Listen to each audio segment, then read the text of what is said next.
state of emergency declared by the governor as a result of COVID-19 pandemic, and in accordance with House Rule 67 and the governor's emergency order number 12, pursuant to Executive Order 2020-04, this public body is authorized to meet electronically. This is an executive session, and I'll read it again this afternoon when we go into hearing, which will be a little bit different. Of scheduled bills referred to the Education Committee, executive sessions on pending legislation may also be held. Please note that there is no physical location for members of the public to observe and listen contemporaneously to this meeting. However, in accordance with the emergency order, I'm confirming that all members of the committee and select legislative staff have the ability to communicate contemporaneously during this meeting through the Zoom electronic meeting platform. And the public has access to contemporaneously listen and, if necessary, participate in this meeting by Zoom platform or by telephone.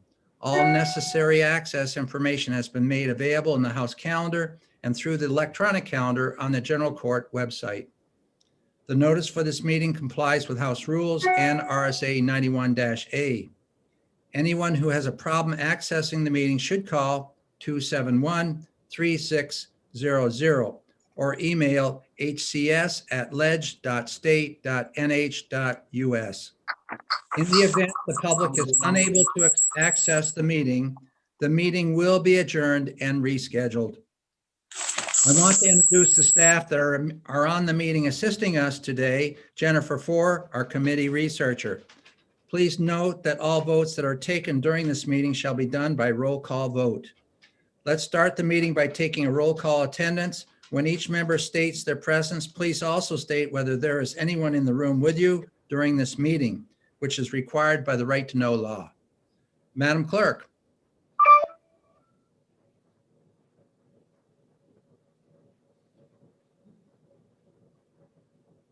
Can you hear us, Representative Shaw? Trying to unmute there. There you go. Good morning. Oh, it's a great one electronically, I'll tell you right now. I guess now I'm everybody echoing. should mute unless you're speaking. Okay. Is it me that's echoing?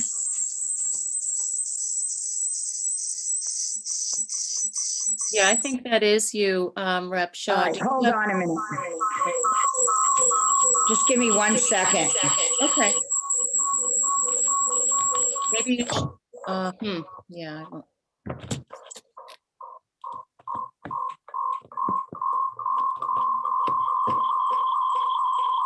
Jeff, Sorry, I don't know whether to, Jen, maybe you can help.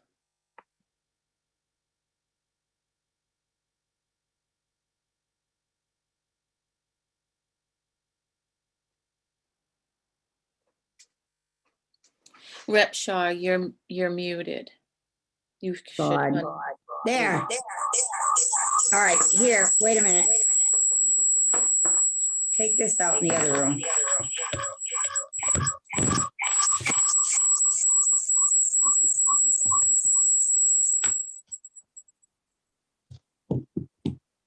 All right, how about now? Perfect. Yeah. Representative Cordelli?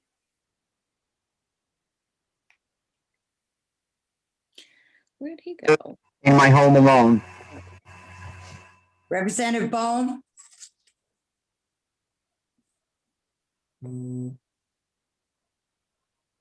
Representative Bohm, I believe, was testifying in another committee at 9 o'clock. He's probably so doing.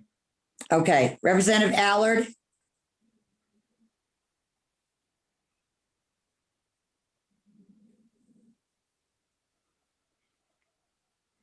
Representative Allard?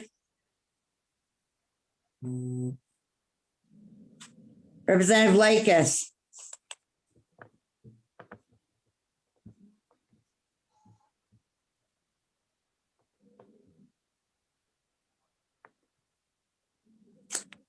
Representative Moffett? I am alone at my Loudon villa. Representative Hobson? I am at home in East Kingston with a sleeping golden retriever. Representative Andrus, Good morning. Home alone in my room in Salisbury. Representative Ford, Home alone in Chester.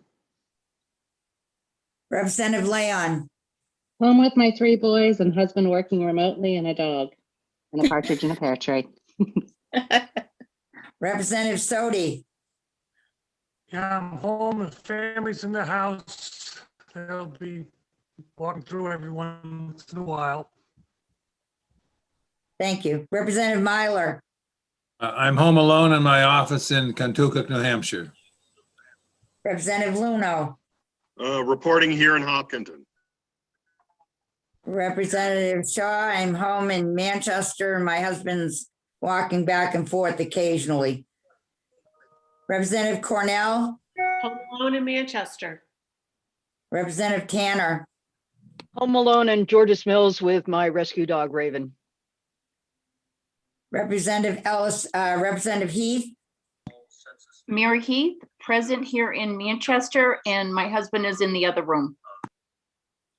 Representative Mullen, I am here in the basement in Bedford alone. Representative Lay, I am present. I am home alone in Jaffrey, New Hampshire. Representative Woodcock, Good morning, Representative Shaw. I'm here in Center Conway, New Hampshire, with my wife in the building and my 6-year-old birthday dog barking. good morning, Representative Woodcock. Let's go back to Representative Allard, Yes, sorry about that. I am here. I'm alone for the moment in my office in Pittsfield, but my mother and my wife are in the building. Representative Lakis. I heard her a minute ago. Okay, I'm here. In Hudson, my husband, Rep. Tony Lekis, may be walking through from time to time. Okay. Rep. Shaw? All present except for Representative Boehm, who will probably join us soon. Thank you. Well, Representative Shaw, I'll announce that I'm here. Rick Ladd is here alone in Haverhill, New Hampshire with my snoring Cocker Spaniel and ready to go. I was getting to you. All right, I thought, okay. Okay, thank you very much, everyone. Thank you very much, Representative Shaw. Okay, folks, today on the calendar, we have for executive session this morning, we have 2 bills, HB 613, which deals with the special education aid, and the amendment we've been looking at here in terms of insurance risk pool, and also HB 607, which is our second education savings account piece of legislation. So starting out, we're going to start with HB 613. I am going to do what I did the other day. I'm going to open this up to discussion. During this discussion period, I will absolutely take no motions for either OTP, ITL, anything else, retain, etc. There are some issues, I think, which we all need to become more familiar with in this bill, and that is the amending language for the special education aid. And for those that are used to it, this is used to be called catastrophic aid, and it's just a huge expense for local school districts.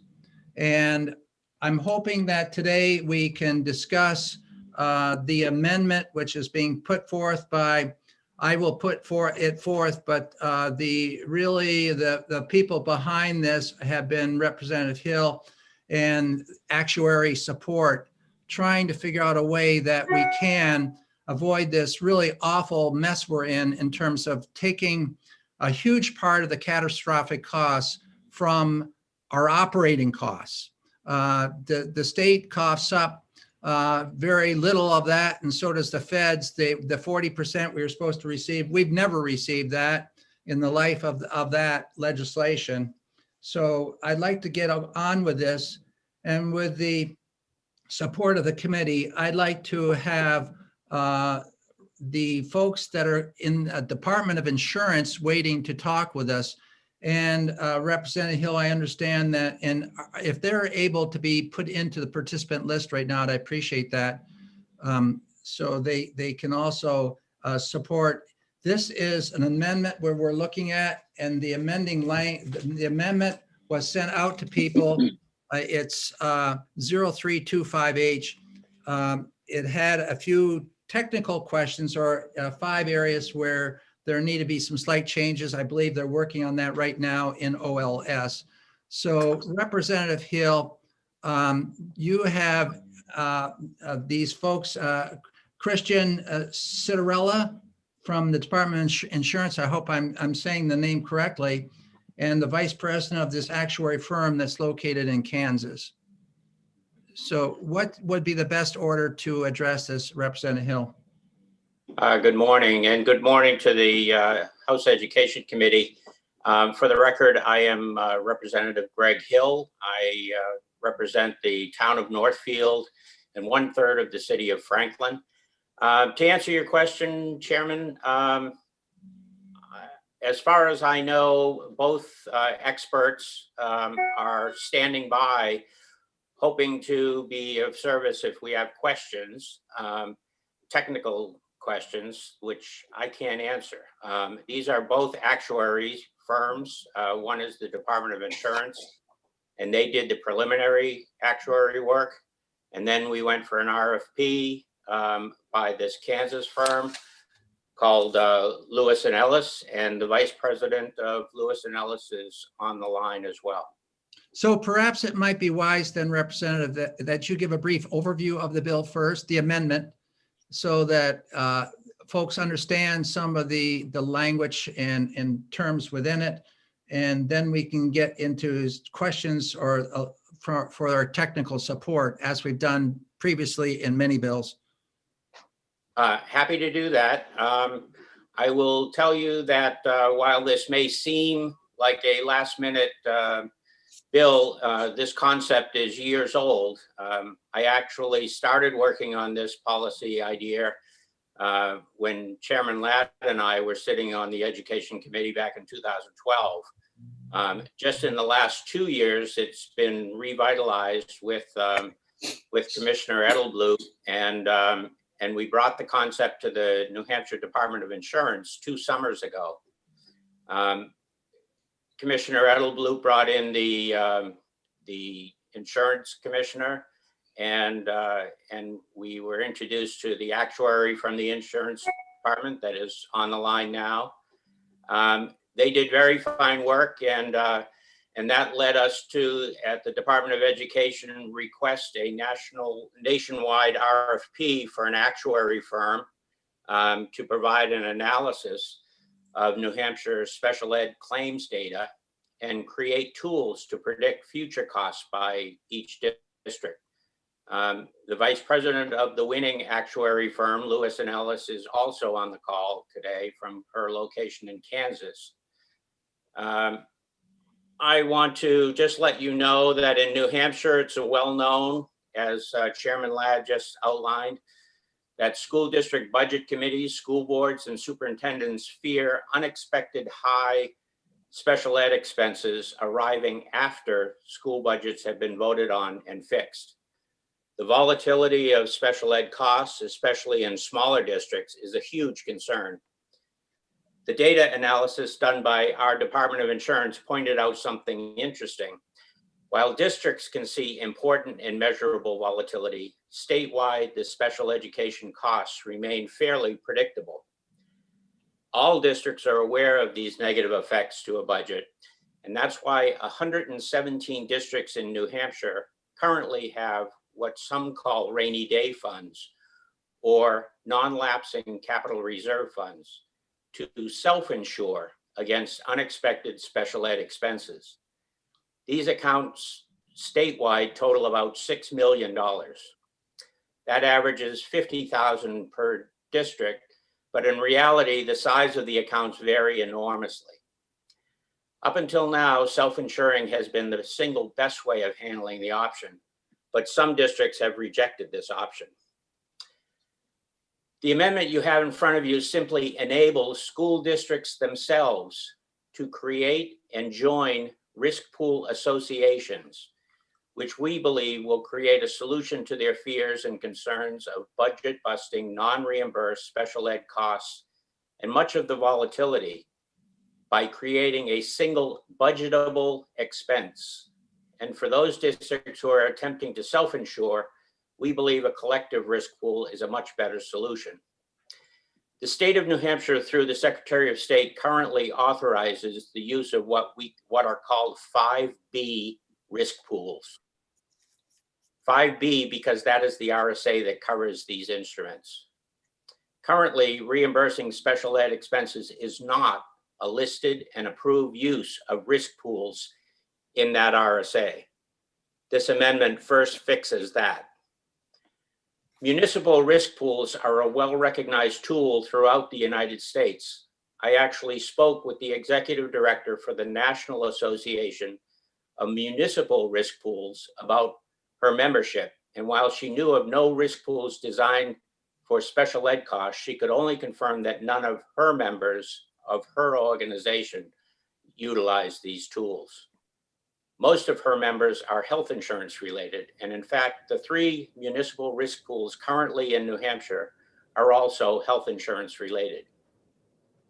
This amendment allows school district superintendents to form a special education risk pool association with as few as 5 district members. The associations will be self-administered. The associations will have access to the tools to predict costs and premiums. The associations will choose whether to self-insure or apply for third-party insurance or a combination of both. The associations can decide whether to reimburse at 100% or 80% or any percentage they choose. The associations, for the most part, will control the rules they want by the way their organizational documents are drafted. The Department of Education, for their part, continues to operate in the adjudication of special ed claims. The department, by this amendment, will have one additional responsibility, which is because of their duty to maintain student privacy protections. And so they are required to issue RFPs for firms to update the claims data that assures the cost predictor tools can provide most accurate predictions of future premiums for the school districts. With that, I think I'll end my testimony and offer to answer questions. I'm especially hopeful that you'll find that superintendents will appreciate this new option to help them create a budgetable insurance against budget busting surprise without the need to build their own single entity risk pools. Thank you. Great. Thank you very much, Representative Hill. I do have one question for you. The premium costs that the individual districts within one of these associations would be paying, you've indicated, can it be determined by that particular association? 80%, 40%, 100% coverage? Have you done any calculations, or has the insurance department or any actuary firm here that has identified what the actual premium cost might be for a small, a middle, or large school district? Thank you for your question, Mr. Chairman. So the answer is it depends, unfortunately. It depends on who the membership of that organization would be. Each district is rated on their experience. So they would, there is a tool, and that was the purpose of the RFP, for the actuary firm in Kansas to create a tool to predict the annual cost for this coming year. And so it depends on who the members of of the association, what the cost would be for each individual district. And I think probably that can be better explained, I know it can, by the actuary. We have in our possession now at the Department of Education a cost predictor tool that took the claims, I think it went back to 2014, took the claims for each of the districts and was able to create a predictor tool. There's 3 different models within this tool, I'm told, And two of the tools would allow all special ed costs. And the third tool would indicate just the CAT aid risk for the future. So it is in this, we have the tool available now, I guess is the answer, the short answer to your question. And so it would depend on which community we're talking about. Thank you. Are there questions from Representative Myler? Thank you, Mr. Chairman.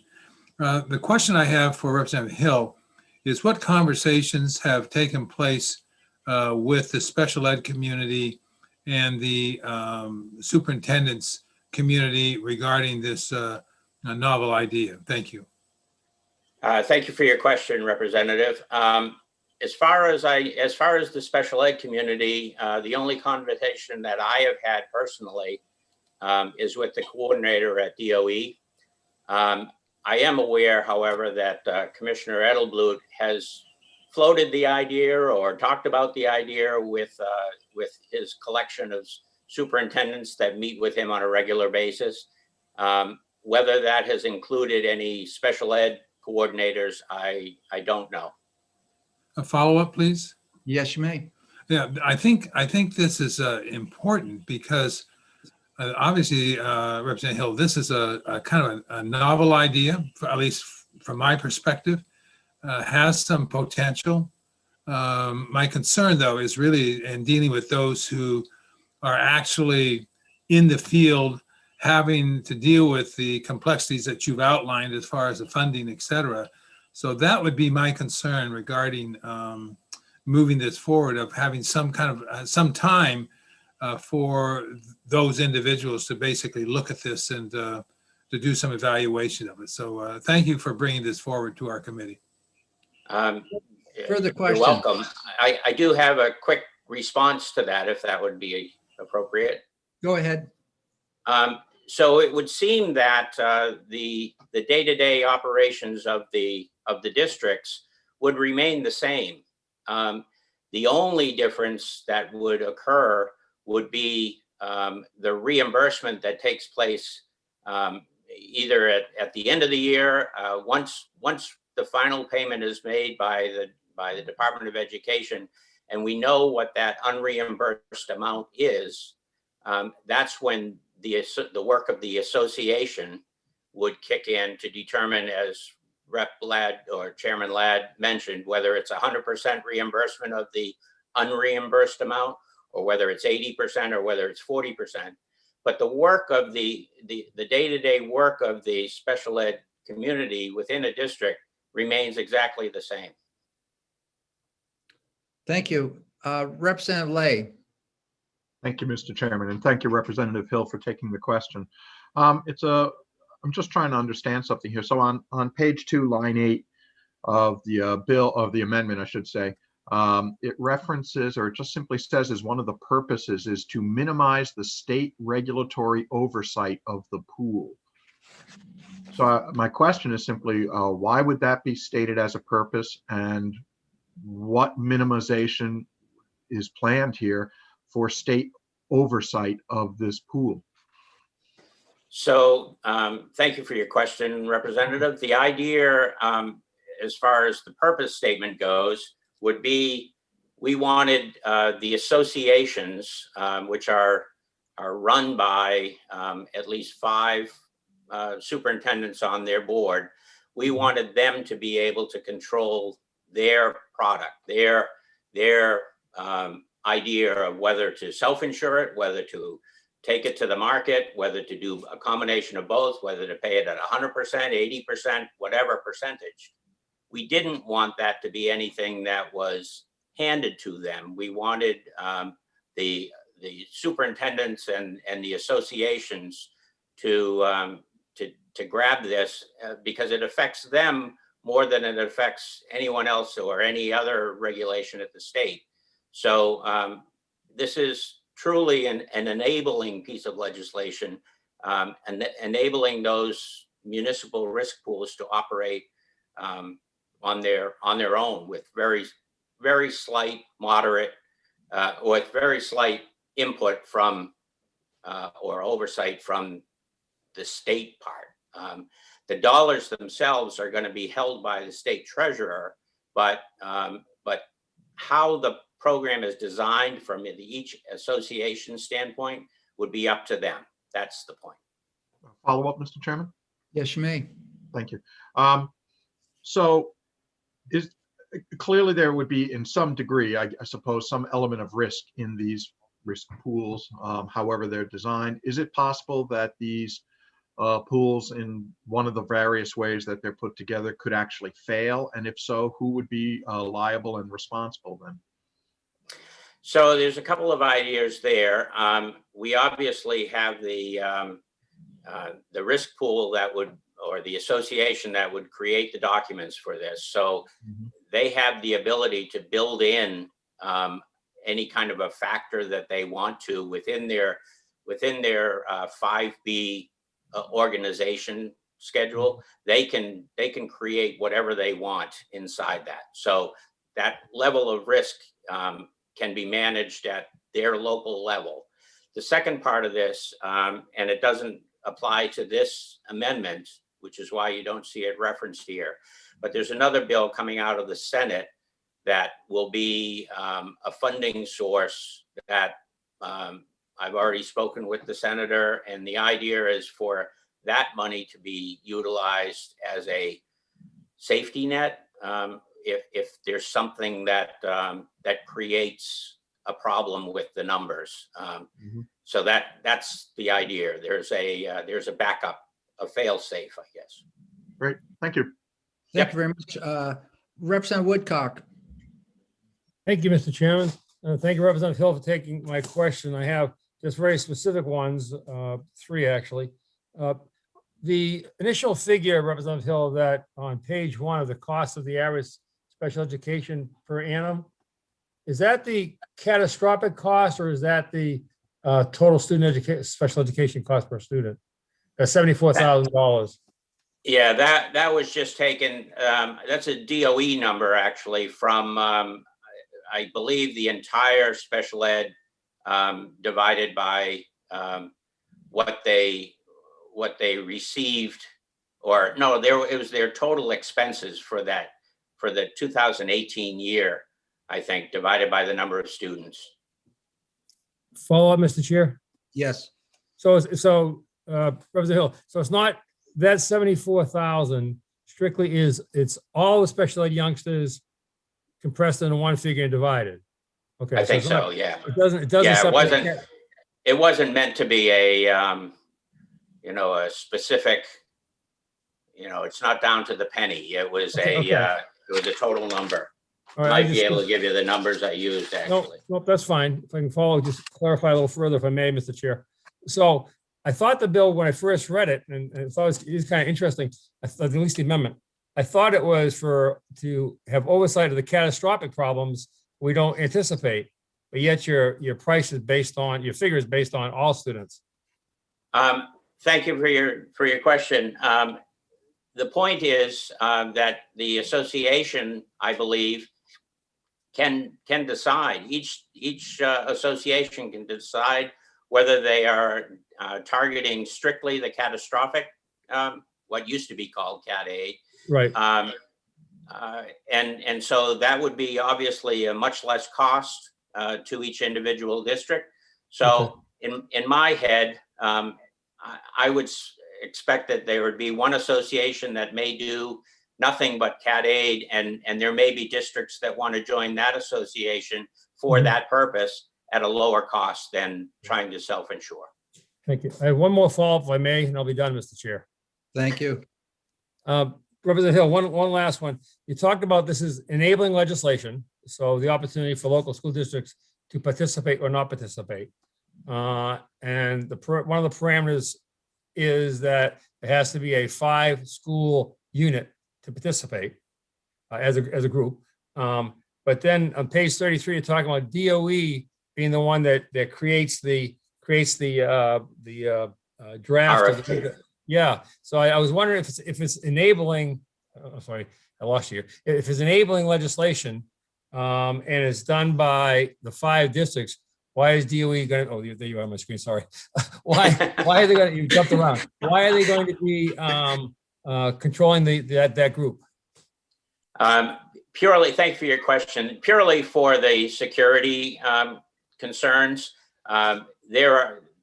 This RFP that the DOE is going to have to update periodically does contain specific information of concerning student privacy, and so the DOE has that information.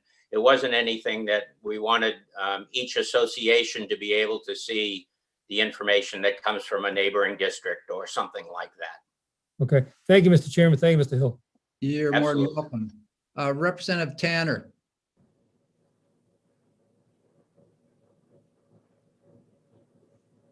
I can't hear you. Are you unmuted, Representative Tanner? Up, got it down now. Can you hear me now? Yes. Okay. Thank you, Mr. Chair, and thank you, Representative Hill, for taking my question. I know that there's a difference between the smaller districts and also poorer districts and the property rich districts and larger districts having their own, like you said, rainy day fund. The smaller districts aren't able to amass enough for example, a special ed student who comes into the district and is 100,000 out of district placement. And they've talked about this pool. I'm just wondering if you see any issues that would create more inequality among the districts by setting up this enabling legislation. In other words, the well-off districts will be able to fund themselves, and the smaller districts, will they be able to actually get the money to get into this insurance pool? Thank you for your question. And I would have thought exactly the same thing until I received back from Caitlin at DOE. She was able to split off for me by district the amount of money that of those 117 districts that have created this rainy day fund. She's given me the snapshot from June 30th of last year. And it is remarkable how these districts have created these pools of money in their rainy day funds, I'll call them, because there's no rhyme or reason that shows a poor district can operate any differently than a wealthy district. And I'll give you two examples.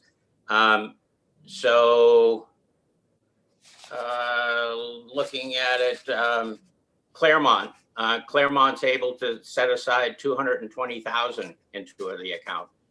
Nashua has nothing in the account. Manchester has $2 million something in the account. Franklin has $180,000 in their account. Laconia has nothing.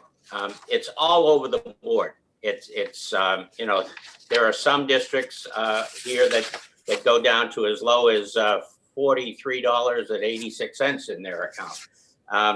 So I'm not sure, but I think the short answer to your question is all districts can't afford not to do something like this.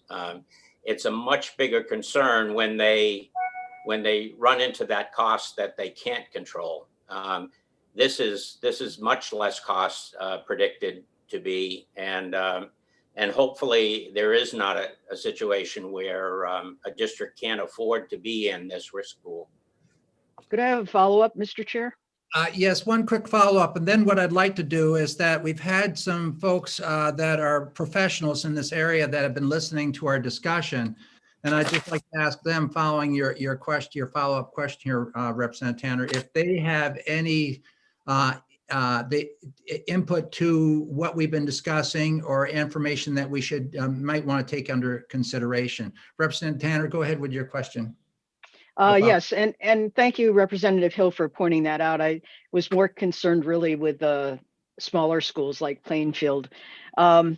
So what happens to the rainy day funds after, if they join this risk pool, can they still maintain their rainy day funds?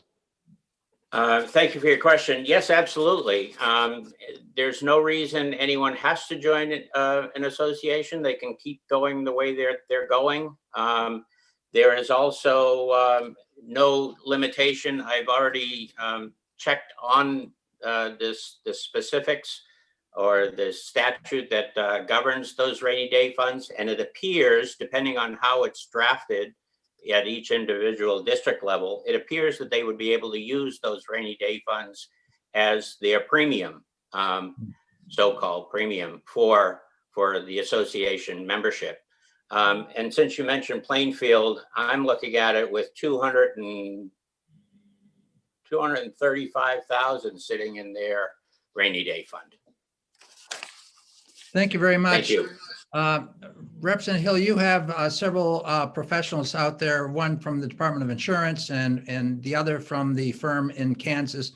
Could you introduce them, please? Sure. You just didn't want to pronounce Christian's name, right? Is that what it was? Go for it. So I just call him Christian, but Christian is one of the lead, if not the lead actuary at the Department of Insurance. Christian Citarella is how I pronounce it. Christian, are you there? I am. And in listening to our conversation, is there anything that you might add from a technical perspective or might clarify some points that have been asked? No, not necessarily. Representative Hill approached me about 2 years ago, and along with Commissioner Edelblut, and just asked whether this concept was, where this risk to districts was an insurable risk. And so, I did a very, what I would consider a back of the envelope analysis of it. This isn't my area of expertise, but in some ways, it's a very new product, as been mentioned. And so I did like I said, I did a back of the envelope, estimation. It does appear to be, it does have the potential to be a working insurable model. I then recommended that they find folks whose expertise are closer to this particular problem. I'm a property and casualty actuary by training, and this type of risk lends itself more towards the expertise of what are called life and health actuaries. So, because of the nature of the risk, it probably would lean more towards more like a health risk than a property or casualty risk. And so they put out the RFP, and so I just wanted to say Andrea Rome, who's on the line somewhere from Lewis and Ellis, is a very qualified life and health actuary, and I've worked with with her firm in the past, and so I just wanted to kind of lend a little, legitimacy or credibility to that firm. And I did take a look at what they produced, and the tool does look really, really good. The fact they used several different actuarial techniques for modeling does lend credence to it, and confidence in the work that they produced. So if you have questions for me, I'm happy to, but Andrea is the person to talk to. Okay, thank you very much, Chris. And I do appreciate your willingness to come forward today and assist us. So I guess what we will do next is if you could hang loose, and maybe what we could do is have Andrea Rome. She is a panelist. So Andrea, welcome to New Hampshire. And do you have anything you can add to assist us in better understanding this legislation? Yes, absolutely. And good morning to all of you, and thank you for inviting me here today. So as was stated, I'm from Lewis and Ellis. We are an actuarial firm. We've been in business ever since 1968. AM Best regularly ranks us as one of the top actuarial firms in the nation. So I'm coming to you from Kansas City right now. I want to talk to you a little bit about the model that I built. This is the cost predictor. We use predictive analytics techniques to try and determine these catastrophic costs by school district, specifically the catastrophic costs around the special education students. So I did want to add that there was some concern about the smaller school districts because they particularly get hit hard by volatile costs.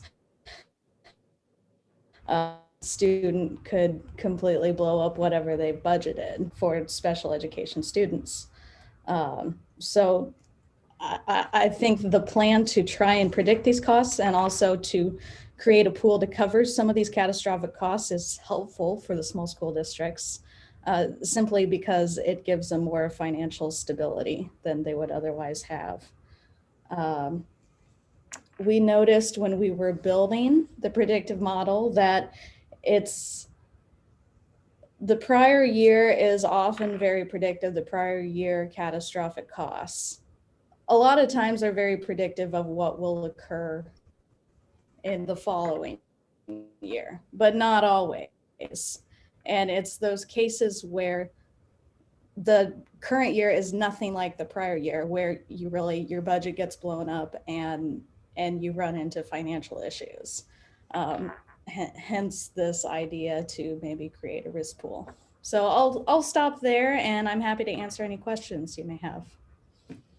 Thank you very much. Are there any questions? For Ms. I have Rome? one. Yes.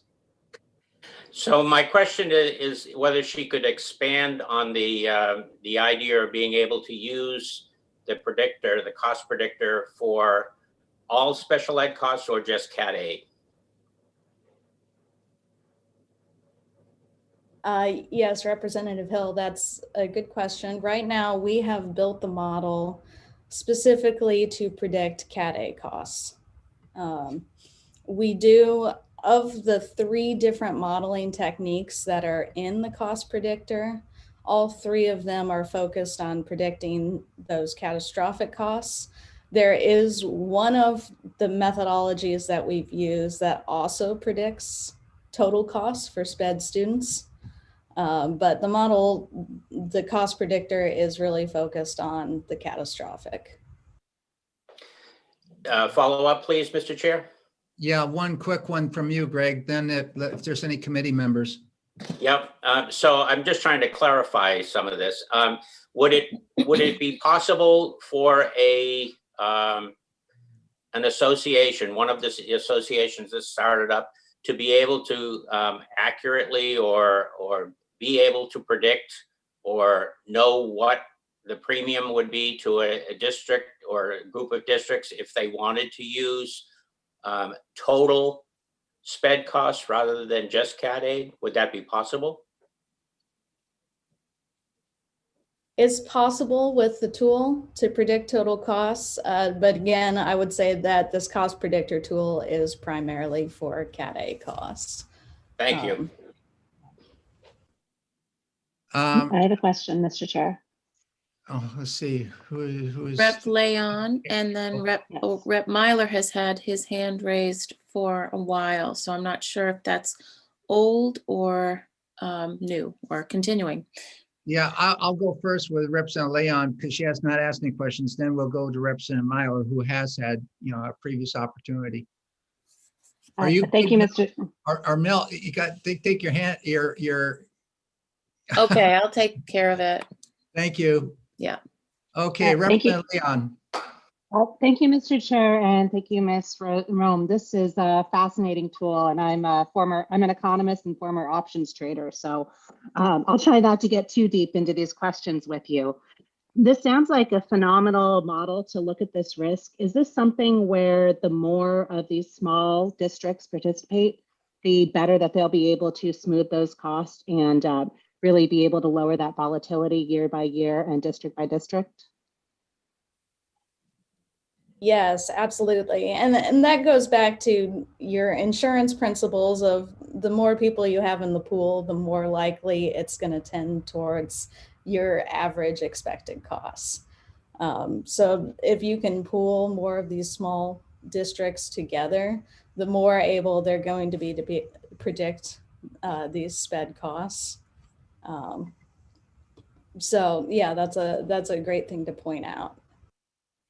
And if I may have a quick follow-up? Yes, you may. Thank you, Mr. Chair.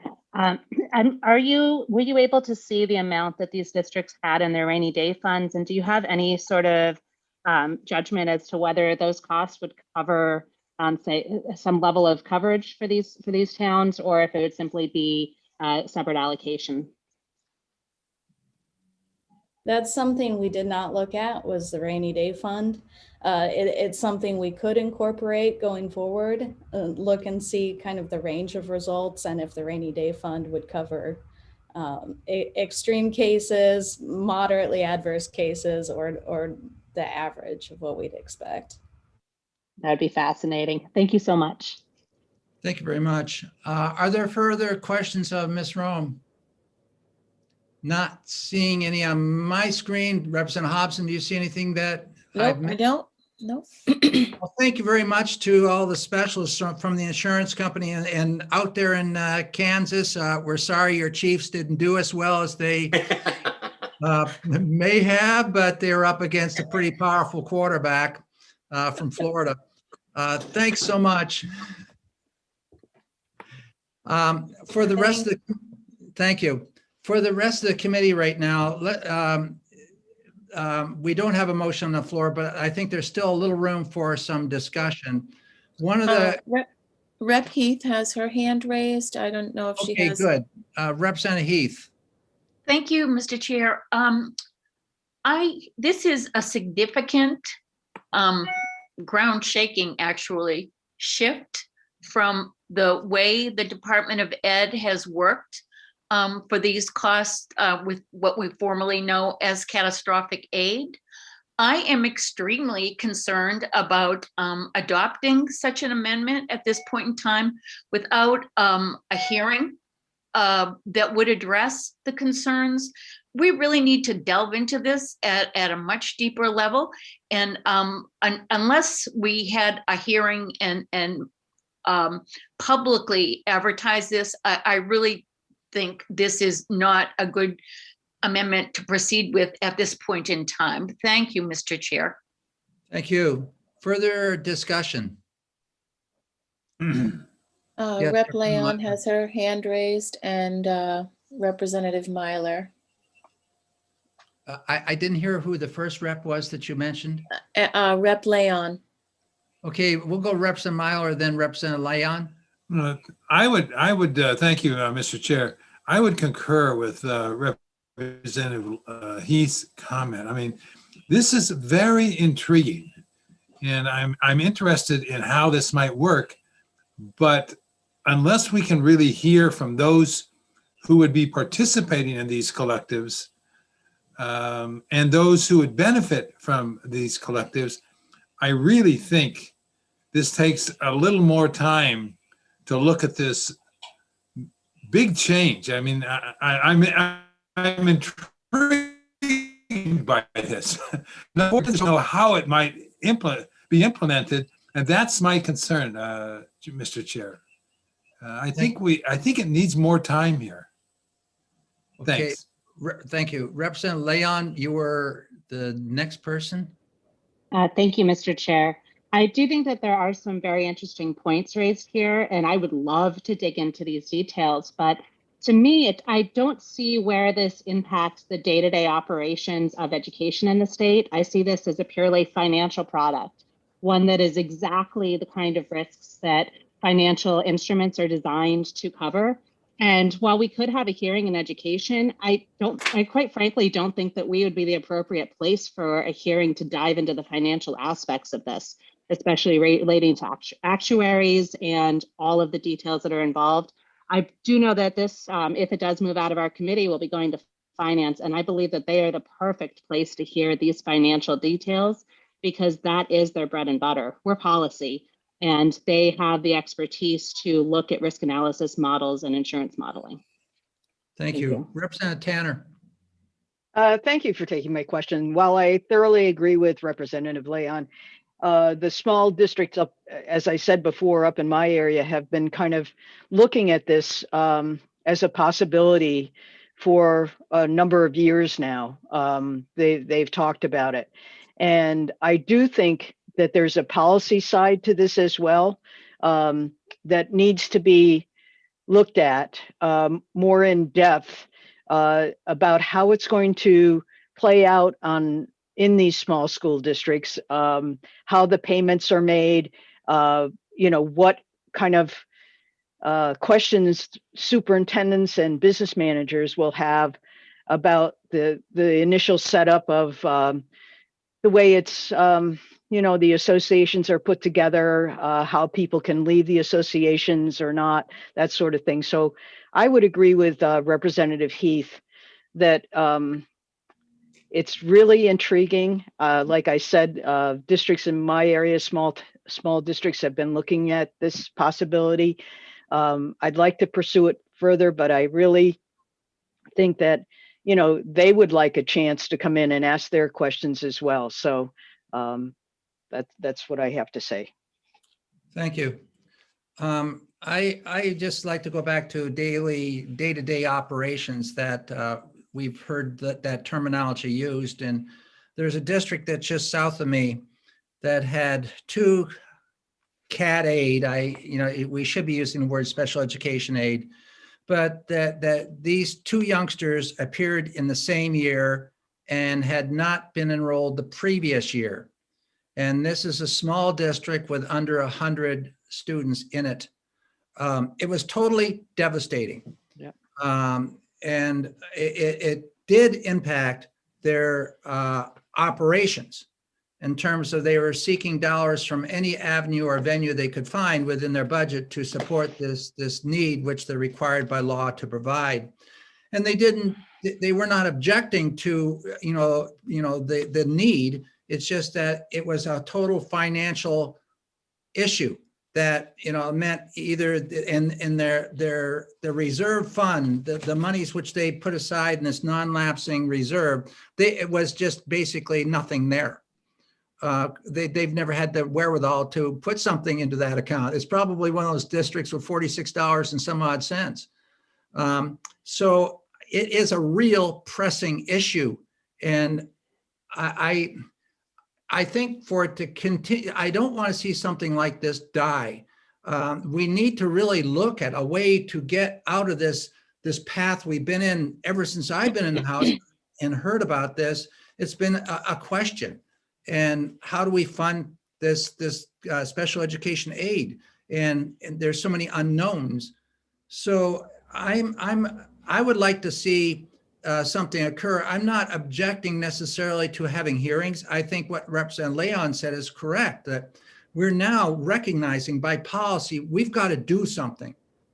And this is the best idea that I've seen come down regarding how we handle catastrophic aid with developing individual associations, which is enabling legislation. You can take your 5 or 6 or 7 districts around about one certain area where a child might be bound. They usually move from one district to another when they either become unhappy with the way it's been provided in the past, or they have to move for economics within the family. And so I would like to see us, push this forward and have that discussion within the committee, which looks for this type of discussion, education finance.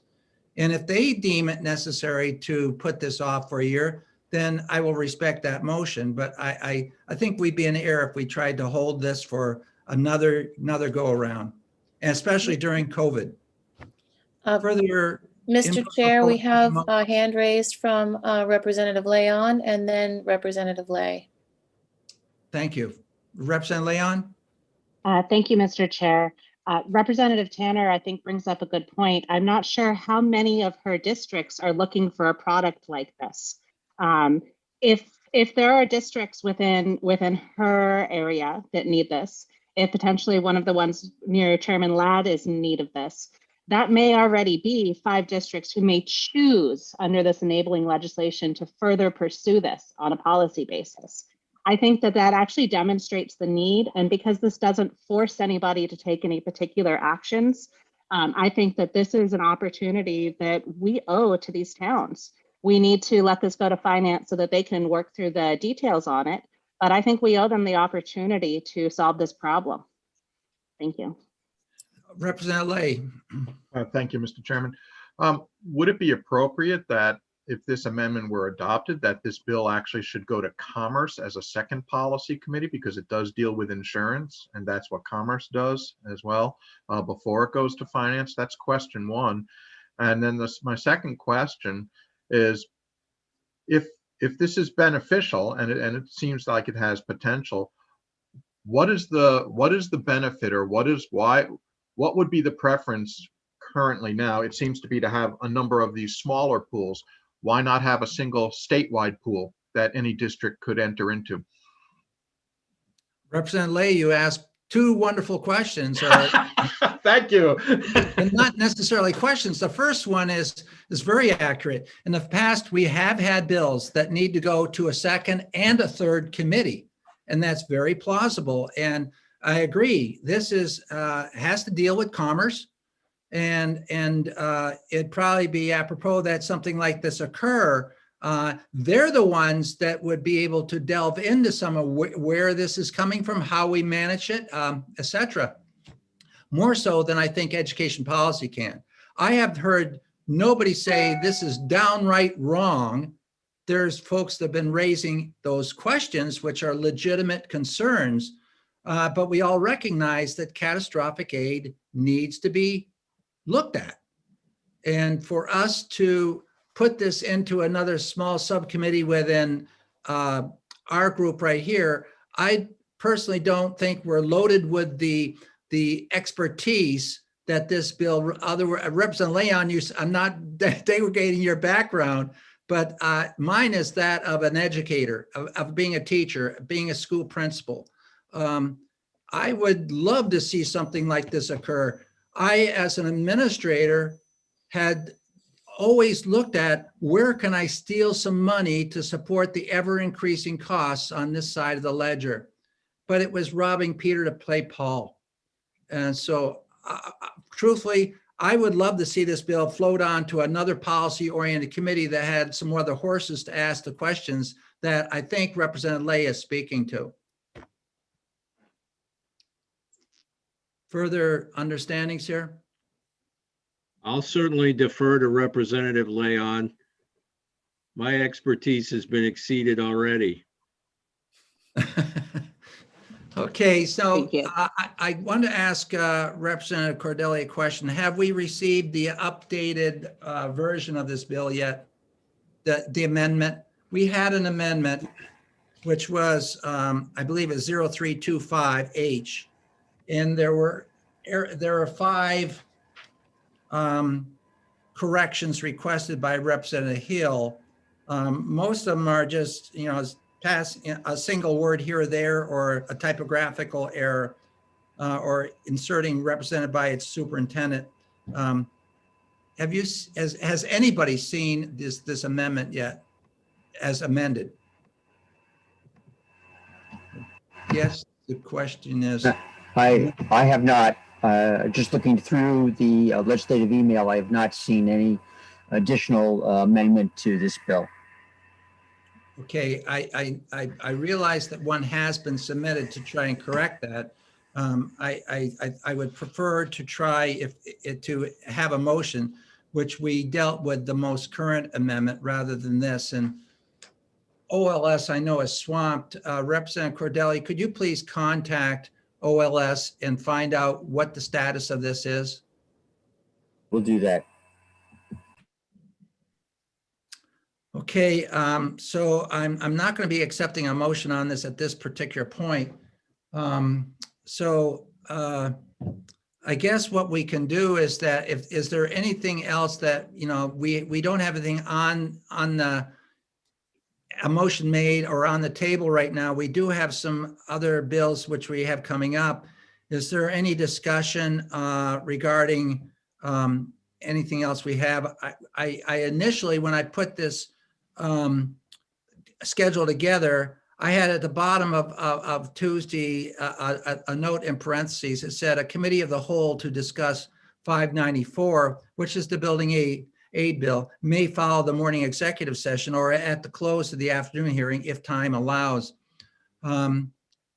That is an issue that we did discuss earlier, and we did retain one bill, 214, and we were looking at 594 as possibly trying to address some of the issues that we see and that we can come to grasp in terms of a common goal to move 594 forward.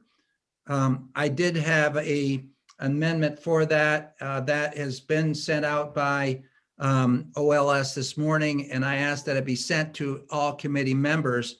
I'll ask if anybody's received that or seen it. Okay.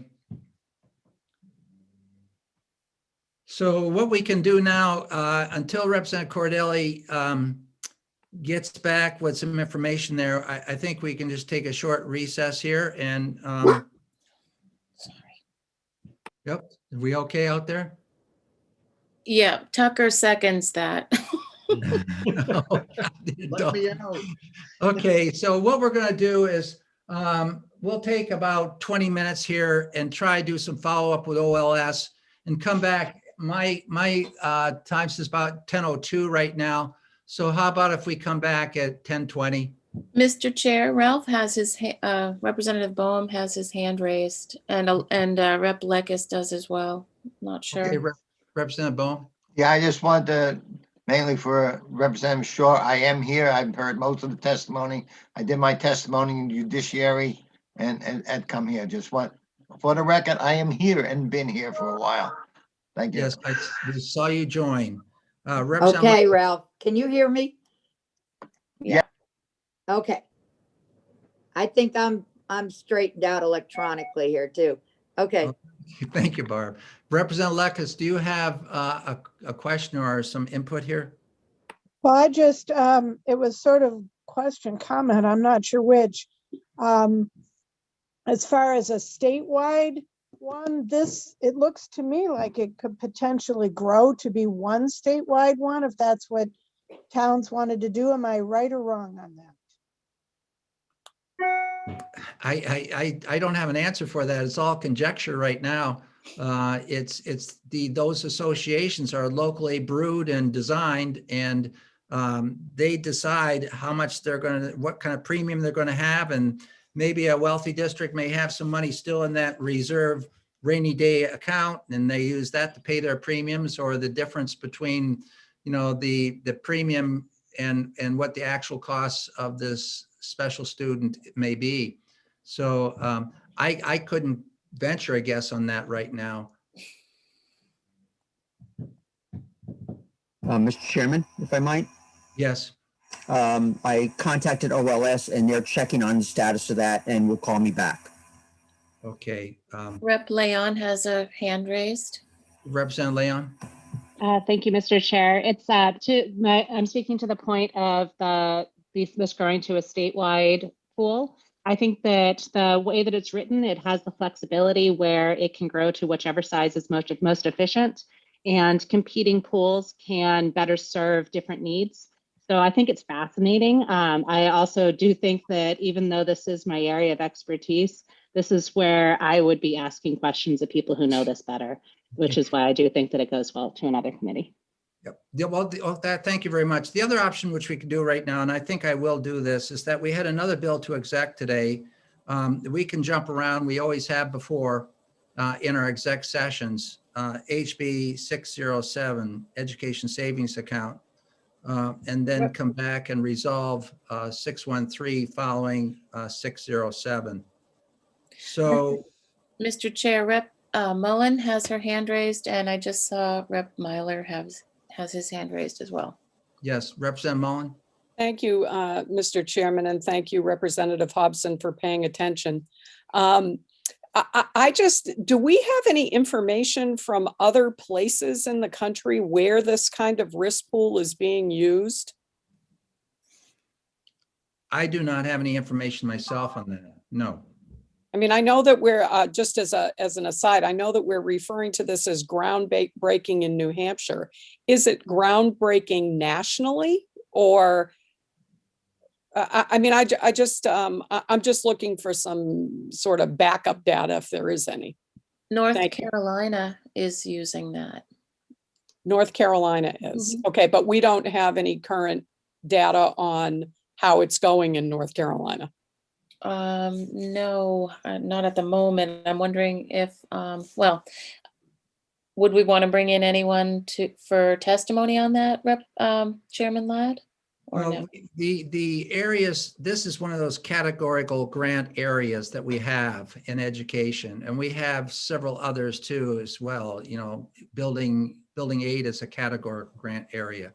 A special education CAT aid is a categorical grant area. And there's also in the past been discussions of whether we should do the same thing for transportation. Those areas are above and beyond our adequacy funding formula. And there are states, though, that have incorporated some of these aspects of these categorical grant funds into their funding formula. So we in looking at that, this is a complex issue when you start looking at other states, because you have to look at their total funding formula for education and where the monies are parked. There are some states that believe that, for example, school building aid is part of the basic requirement for an adequate education. We've always had that outside, seeing that back in 2008, when we looked at it through the Joint Legislative Oversight Committee on Costing and Education, building aid was being funded.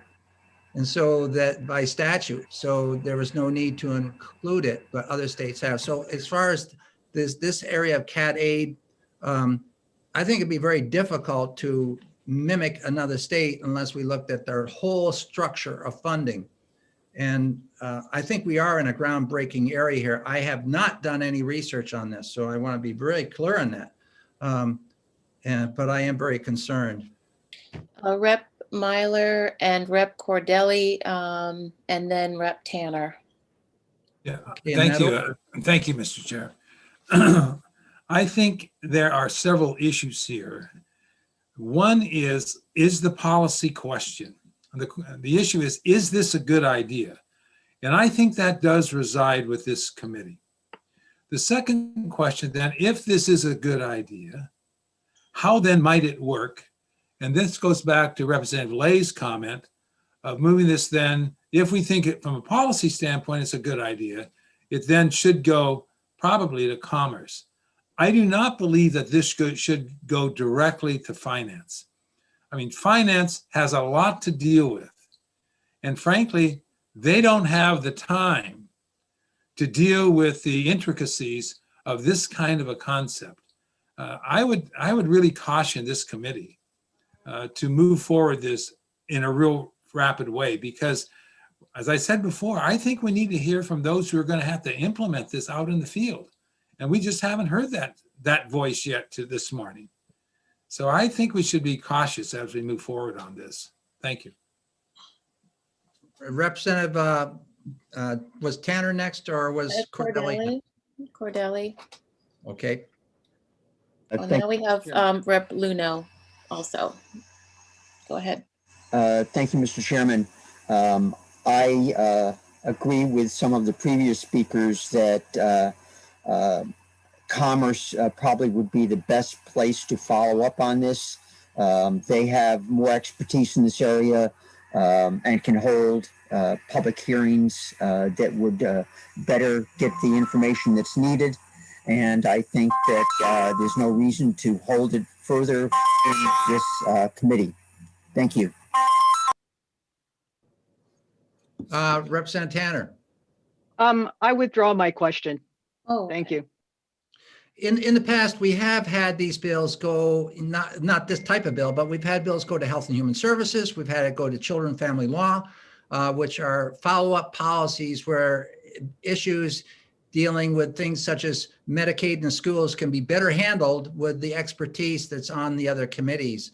And I also concur, I believe the place this bill should go next is to Commerce, another policy committee. And I like the idea there they can better hear it and discuss it. Then I think we are not really oriented around some of the questions which we're hearing here. It's at the beginning, if I'd known about this at the very start of this, I probably would have vacated this bill to them where it belongs. Like we vacated one of our bills to finance where we were just dealing with changing a dollar amount. It had nothing to do with policy. This does have something to do with policy.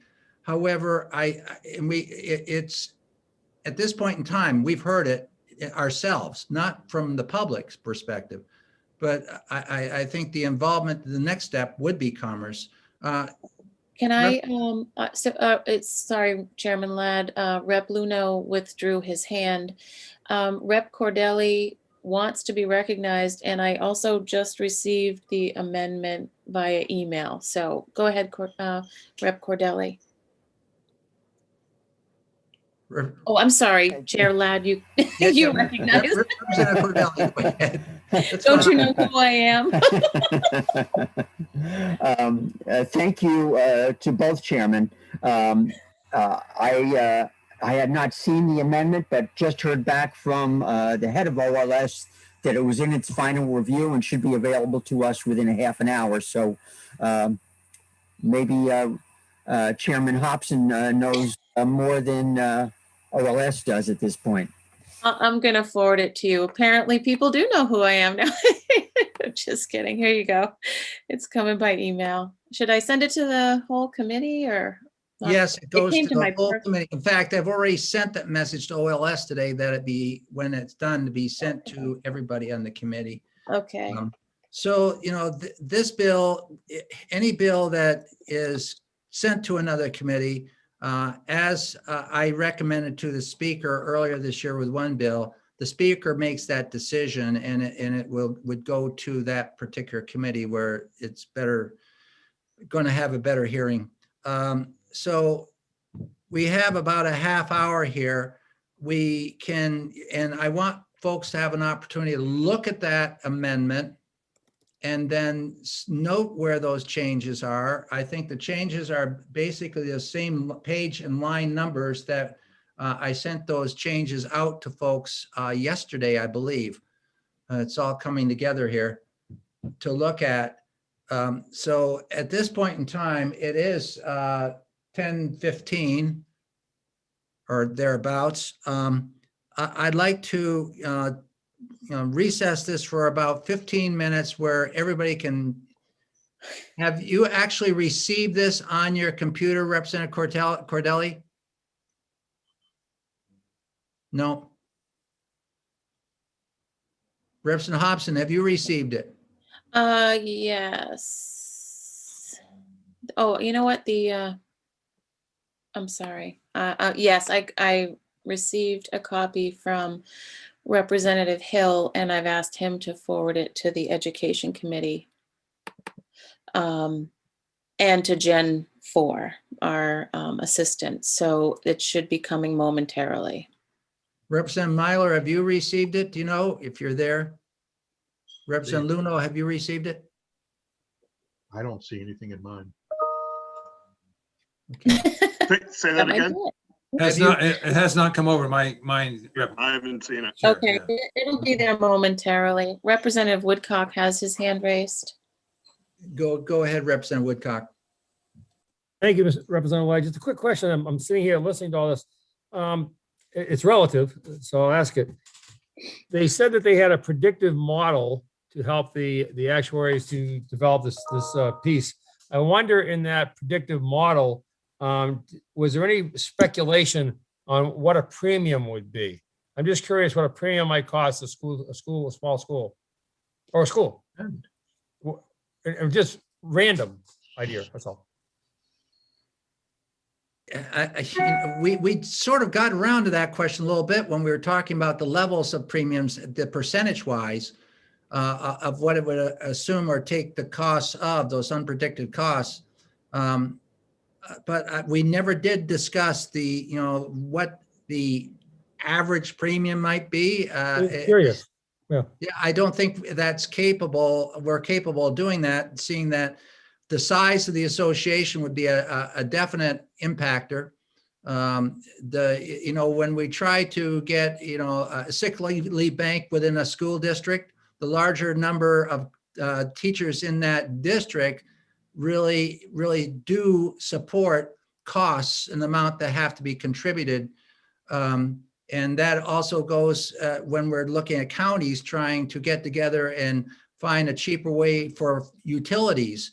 When you join as a total group, you can knock down your costs versus only 2 or 3 getting together. So I don't think we have that information, Representative Woodcock. That's all right. Thank you, Representative Chair. Appreciate it. Yeah. Mr. Chairman, I just did receive information from Jane Bergeron, who is the Executive Director of the Special Ed Coordinators. And she has said that there has been no conversation with the coordinators coming from they meet with the department coordinator on a weekly basis. And she said that this is all new to them, that they've not seen this at all. They've not looked at the amendment. And there is some concern about the impact that this could have without them having a chance to really look and study this in a definitive kind of a way. I thought the committee should know that. Thank you, Mr. Chair. Thank you. Mr. Chair, if I may. Leon has her hand raised. If I may, Mr. Chair. Representative Yes, Leon. please. Thank you, Mr. Chair. So it is unknowable right now to price the premiums because there are too many variables and too many uncertainties. There is absolutely no way that we could have any sort of useful premium. What we do know is that there are already districts that are doing this in the least efficient way possible. These rainy day funds are the most expensive way to do this. They have the highest opportunity cost, yet it is still valuable enough for enough of these districts that they are doing this in the most inefficient way possible. This is something that I think that it will not impact the day-to-day operations. This is something where instead of having an inefficient rainy day fund, we can have something more sophisticated and provides a better value. So I think that this is a phenomenal tool. What I did was price risk. That is what I did on the options floor. And I am so excited about this opportunity and I can't wait to see what Commerce has to say because they know these details better than we do. Thank you. Thank you very much. I'm going to take a break here for 20 minutes here to look at that amendment, read it over. I haven't had a chance to look it over, and I would advise everybody to take this recess, get something out of your refrigerator, get a cup of coffee, look it over, please, and we'll come back in about 20 minutes. So it's right now, it's 10:20. We'll come back at 10:40. So everybody okay with that? Yep, thank you. Take your mid-morning break. We'll be back at 10:40. Thank you.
Hello, this is Tony Lucas.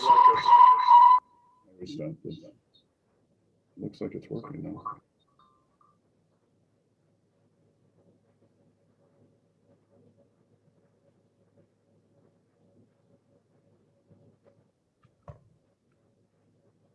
I'm helping Alicia with a problem on her computer. Could someone say something, unmute and say something so I can tell if her sound's working, please? Good morning, Tony. Hey, Sue, thank you. I got it working for her.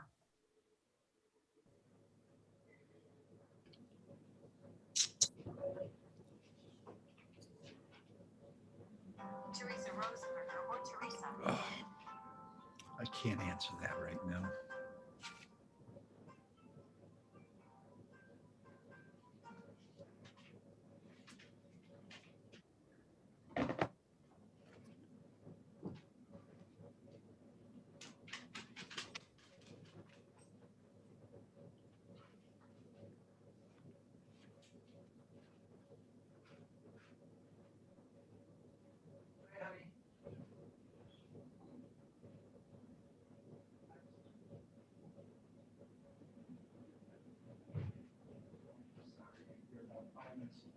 We're in a 2-minute break here. I can't answer the phone. I can't just tell her I'm on a conference call. You want me to tell her you're on a Zoom? Do you want me to tell her you're on a Zoom? Yeah.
Okay. Debbie, can you see me and hear me?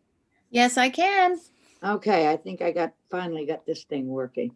Now if I can Okay. figure out how to mute myself again.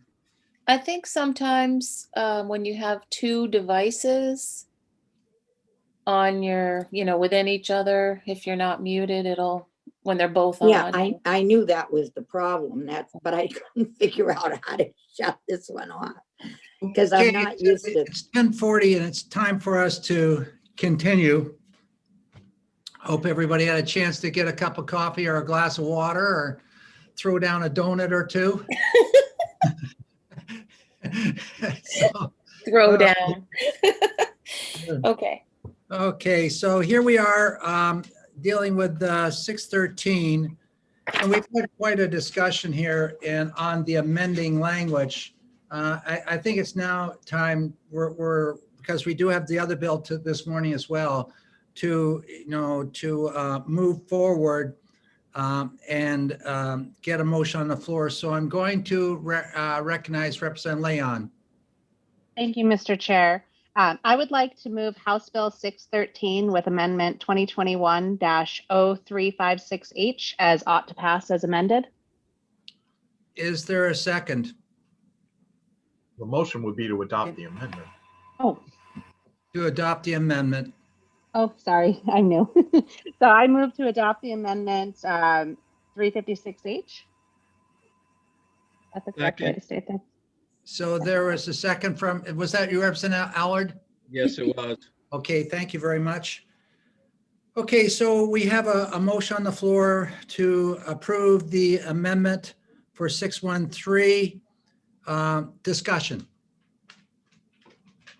Representative Myler. Thank you, Mr. Chair.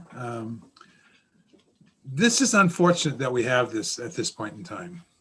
This is an amendment that has come in at the 11th hour. It has significant implications for special education funding and how we do it. The concept, there may be some relevance for that concept, but we clearly have not had an opportunity to really ferret all of the issues out here. And I think it's premature and unfortunate because although I may agree with the concept once we hear all of it, I can't vote for this at this point in time, unfortunately, because of it being rushed through. And I don't think it's appropriate for us to move this without understanding the full impact of the policy here. We can have somebody else look at the issue of risk pool and insurance and all that other stuff. This is not going to go to finance. This is a second bill that's going to probably go to commerce. But I think we need to have a full disclosure of the policy implications here for SPED funding. I would really encourage you not to vote this, but we should retain this bill and have more time to look at it. Frustrated. Thank you, Mr. Thank you. Representative Representative Leon, you didn't have it. You made the motion, so you should have an opportunity to speak to your motion. Thank you, Mr. Chair. I recognize that this amendment did come in to us at this late date. However, I believe that this policy is already implemented. Currently, we have districts across the state that are self-insuring for the same exact risk. The policy already is to address these risks through an insurance system. However, it's the expensive and high opportunity cost self-insurance policy at this point. This allows the towns an opportunity to find a more cost-effective method in order to address these risks that they as a policy already addressed. I believe that this does fit with the current policy and the current implementation, and it's simply a matter of financial management. And I believe that moving this to commerce is the correct move at this point. Thank you. Thank you very much. Representative, Rep Mullen, Rep Mullen, Levis. Representative Mullen. Thank you, Mr. Chair. With all due respect, my issue here is not necessarily with the policy, though I would say that I don't feel that I've had an adequate opportunity to hear information to even know whether or not I agree with the policy or disagree with the policy. But my concern, and it is a grave concern, is with the process that has been used this morning, because I feel a responsibility to every one of my constituents to be able to go back and explain to them what has happened here this morning. And without an adequate opportunity to have a hearing on the amendment and an opportunity to be able to discuss this and ask questions further, I don't feel that I'm in a position where I could even venture a guess as to whether or not I agree with the policy or not. And as I said, I have grave concerns about that. Thank you. Representative Likas.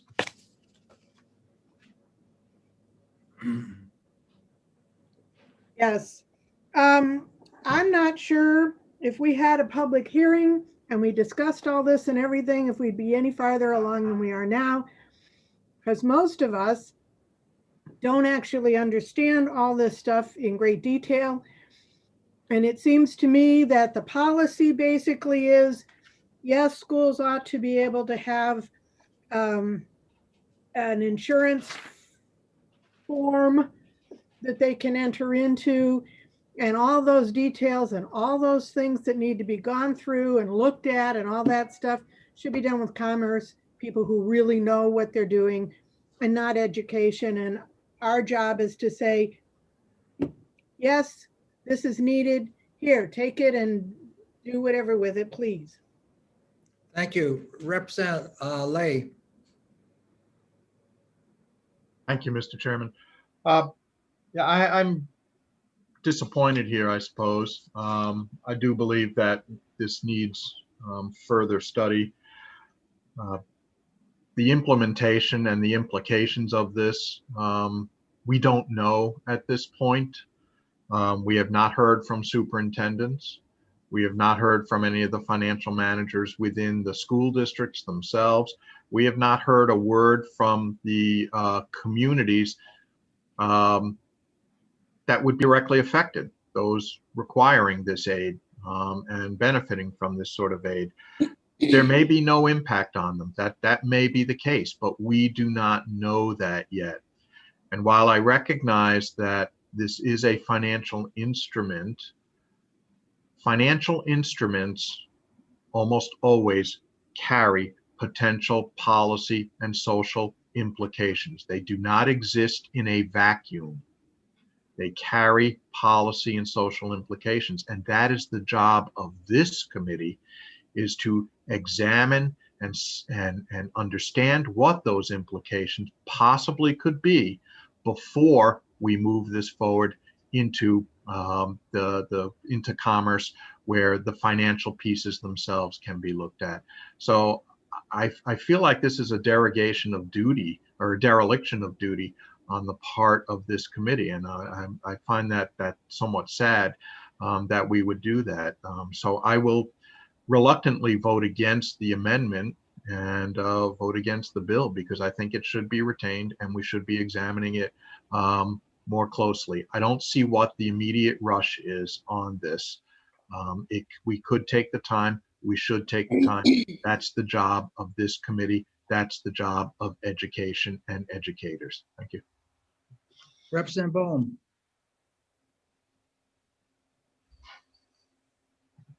Thank you. Not passing this bill or amendment effectively will kill the bill for this year, which is something we don't want to do. And as for amendments for hearings, when have we ever had a hearing on an amendment when we're executing a bill? We don't do that. We have amendments for bills when we do exec, and that's always happened. So this is something we need to do. If this was going nowhere but to pass, yeah, then I wouldn't be for it. But it's going to a second and maybe even a third committee where all this stuff can be hashed out. So let's move on. Thank you. Representative Shaw, did you have your hand up?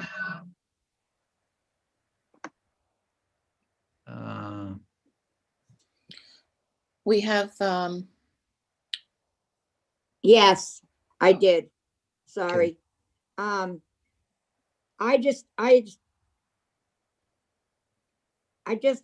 embrace this idea. There's no doubt about it.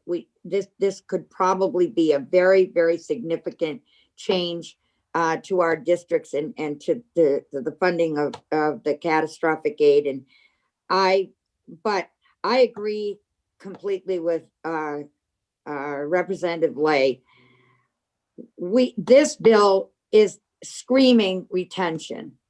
If you want to do something right and have a grip on it and really understand what's coming out of our committee, which is the way we've always done things in the past, is to really study it and retain it. And then after we understand it and we get the impact statements from the superintendents and from everyone that's going to be dealing with this, I have no idea what my city would think of something like this. And I don't feel right passing something that I don't even know what my city would want to do with it or my superintendent. So I think that retention would be a much better idea. And so what if it goes to next year? What's 1 year? What difference does it make? If it's going to be beneficial for 30 years down the road, then 1 year is not going to make a difference. And I appreciate you letting me speak. Thank you. Thank you. Representative Woodcock. Thank you, Representative Ladd. And I admit up front that I'm a novice when it comes to moving bills through the House. But I gotta tell you, I'm a little amazed here. January 26th, we had the hearing. I took 3 pages of notes on a 2-page bill that you and my friend Representative Allard put in. And your comment was, this bill is not fully developed yet. It's not plausible. That's your comment. Back on January 26th. 20 days later, I get a bill yesterday, it's 6.5 pages last night that I'm trying to understand. I get to the first, and we know it's about catastrophic aid, and I think there's a need to do this. Just not this way. It's to me, it's a whole brand new bill, Mr. Chairman. And I'm, I have a hard enough time understanding these things as it is. And then when it comes on like this a day before, if we had 20 days to look at it, that makes me nervous. I'm just figuring out 35 and 65% and 2.5 and 3.5% and your 20/80. I finally get my hand around all that, and you're bringing in a entirely new bill. So I would appreciate the fact of it, because I think it's needed. But I sure would like the idea to have everybody talk more about it so we can understand it more fully than be lost on a bill I heard 20 days ago. Thank you, Mr. Chairman. Representative Tanner. Thank you, Mr. Chair. As I've stated before, some of the small districts in my flotarial have been talking about this. So I am really, really interested in supporting this bill. However, as everybody before me has stated, I haven't had a chance to go back and talk to the people in those communities to see if this is what they envisioned, if they had some ideas about it, if there's going to be some unintended consequences with passing a bill like this with the payment in special ed or with contracting with services.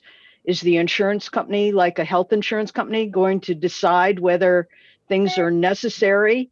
Are they going to decide whether they're going to pay the premium or the payment out to the schools or not?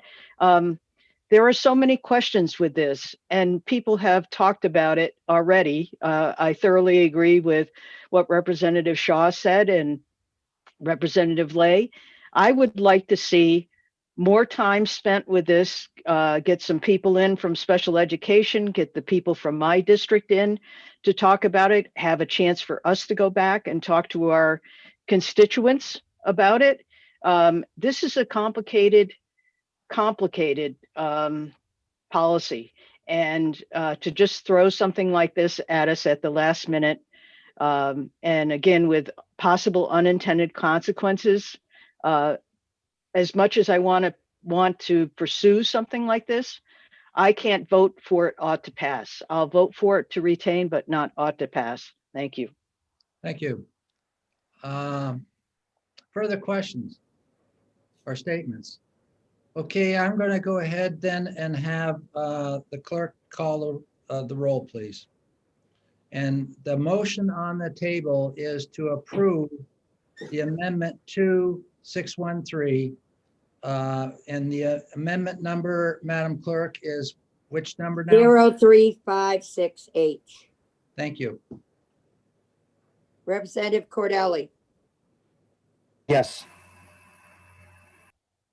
Representative Bohm.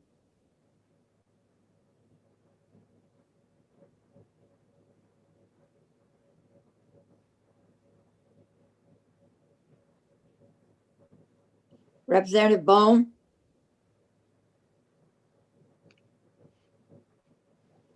Representative Allard. Yes. Representative Lakis.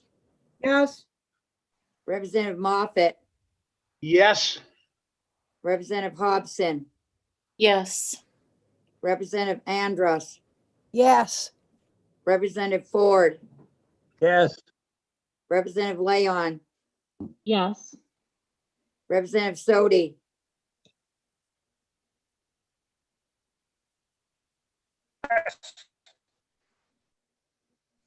Representative Myler,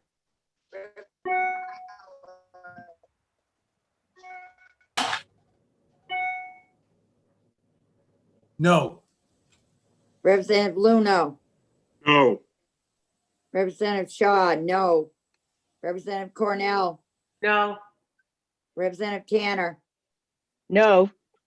Representative Heath,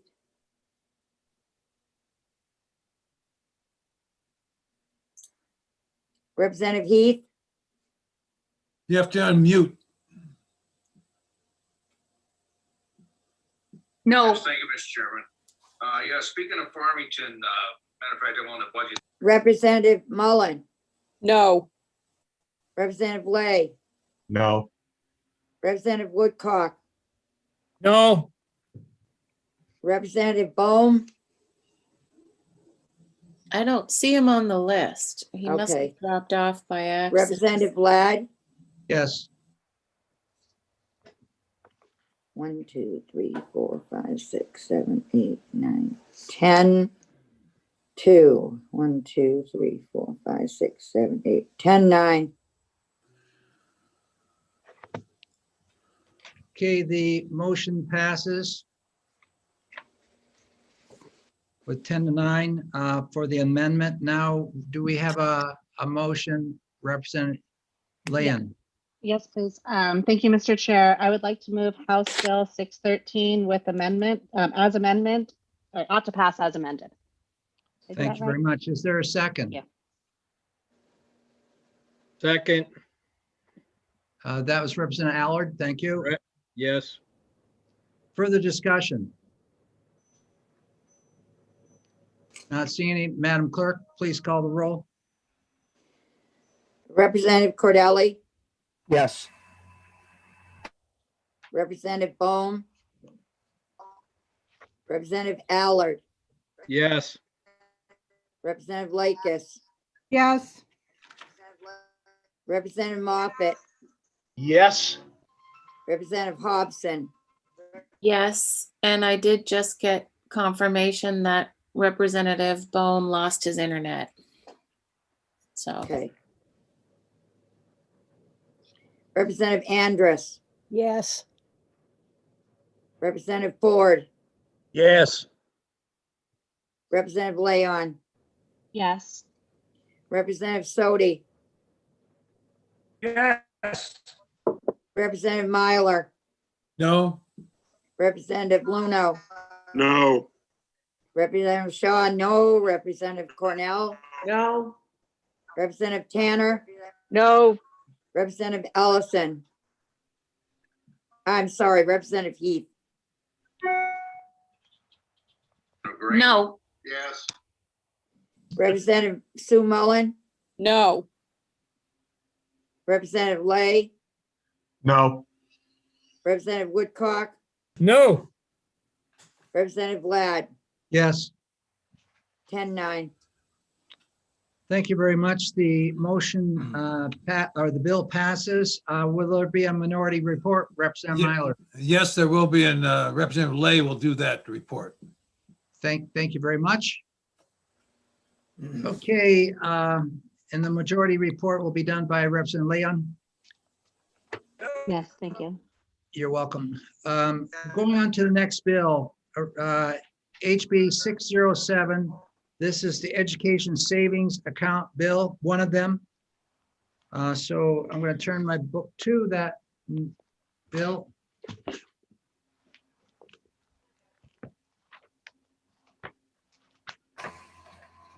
Representative Cordelli, do you have a motion?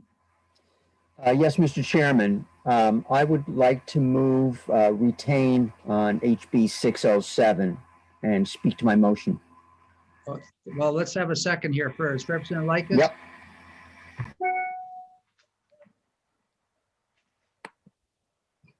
Representative Likens, did you make a second?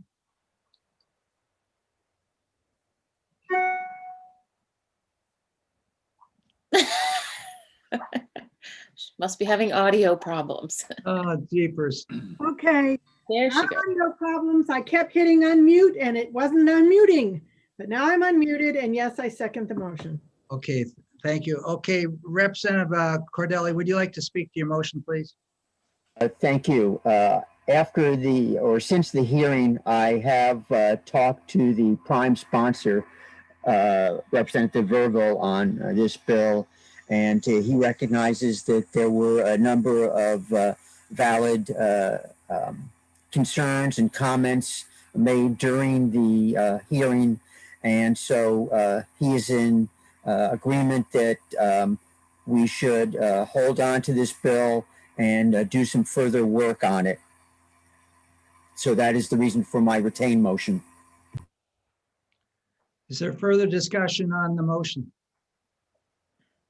Representative Cornell.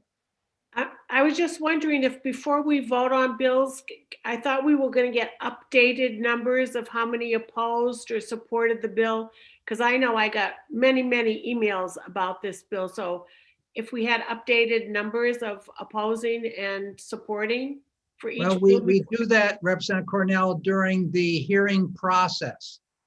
This is the executive session, and there are no people testifying on this at this time. Well, I didn't mean testifying. I meant how they can go online and click oppose and support. That's not part of the executive session. Okay. Welcome back, Representative Bohm.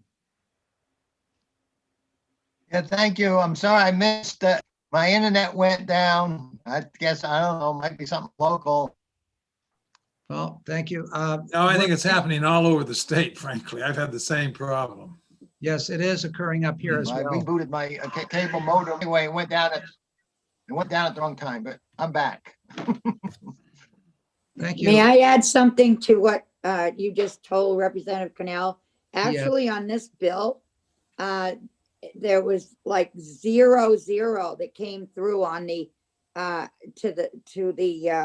to Jennifer this morning, and she said that they think there is some kind of a glitch in the system because nothing came through support or opposed or anything, and so they're looking into it. Well, I called Jen this morning. I believe that because it's executive session, we wouldn't be getting any of that information, but I'm not. So I called Jen to tell her that. She was concerned and thought there was a problem. Jen, did you want to? Yeah, that's exactly correct. On our dashboard, it just it doesn't read whether it's an executive session or a public hearing. And when I saw 0, it was just completely my mistake for not double checking to see that it was an exec session. So everything is fine on that side. We shouldn't have expected any data on those, and GCTS has actually just since this morning improved what our screen looks like on this side so that that confusion won't pop up again. I'm sorry, Rep Shaw. I should have told you. I wasn't sure I didn't know that you were on that email as well. So. Just to clarify for everybody, in an executive session, we do not read off those supporting and against. This is our decision now. This is a meeting of this committee. And that's why everybody has the opportunity to voice whether they're supportive or against during that committee. But to go back and do the hearing process, and it's just not the way it's ever worked. We have the opportunity to really exec any bill that we've heard at any time based with the notes that are in the calendar. So Representative Lay, I see you have a finger up there. Yeah. Thank you, Mr. Chairman. I mean, I think Representative Cornell was simply asking to go back into the record just as to just be reminded what those numbers were, just as we could, and we often do in executive session, we ask for a reminder or going back and looking at some piece of testimony just to remind us what it was. I mean, that's not out of order. I think that's all she's asking here is just what it was, just what the number was at the end of the hearing there. I fully understand nothing gets added in terms of the exec session. So yep, that's a fair question. And that's the way it should work. If during our discussions at any time somebody wants to ask that question, the data is available. But there's nothing going to be available as a result of people calling in on the executive session. That's the point. Okay. Mr. Chair? Yes. Thank you. I took the numbers on, that was the meeting of the 9th, and I have the numbers that testify, the numbers in favor, number against, and number neutral that you gave us at that point in my notes here. So I could clarify that for Representative Cornell if you'd like. Well, we're now, is she talking about the previous bill or this bill? She's talking about HB 607. This bill. Okay, 607. well, if you're talking 607, that's fine. We can get that information. Well, we had 16 testify, 36 in favor, 658 opposed, and 2 neutral. Okay. Thank you. Is there further discussion? Representative Lay, your hand is up. Is that, or your technology hand is up? Are you recognizing me, Mr. Chair? Well, you see, you Yeah, I have it up on the participant side as well. Just a brief thing. The only reason I think it's worthwhile or to ask what the numbers are is because the registering support or opposition, I believe, is open until midnight of the day of the hearing. And so while the hearing, we had a number at the time of the hearing, but there may be additional supports or oppositions to a bill that come in up until midnight. And so I think it's always useful to just get that, the final sort of tally, that's all, because it is open. In normal times, the blue sheets would be collected and that's it, it's done. But apparently digitally, it's open for a number of hours afterwards. That's all. Thank you. Representative Allard. Thank you, Mr. Chairman. Yeah, just a point, like Representative Cordelli, I too have had long conversations with the bill's prime sponsor, and I very much support retention. Further comments, Representative Myler. Yes, I'm going to vote no on this. I believe that this bill does not deserve to be retained. We have House Bill 20, which we're going to be looking at later in this week, which I think is the primary issue dealing with vouchers. And this particular bill, I think, is just way out there, and I don't think it deserves to be retained. Thank you very much. Thank you. Representative Likas.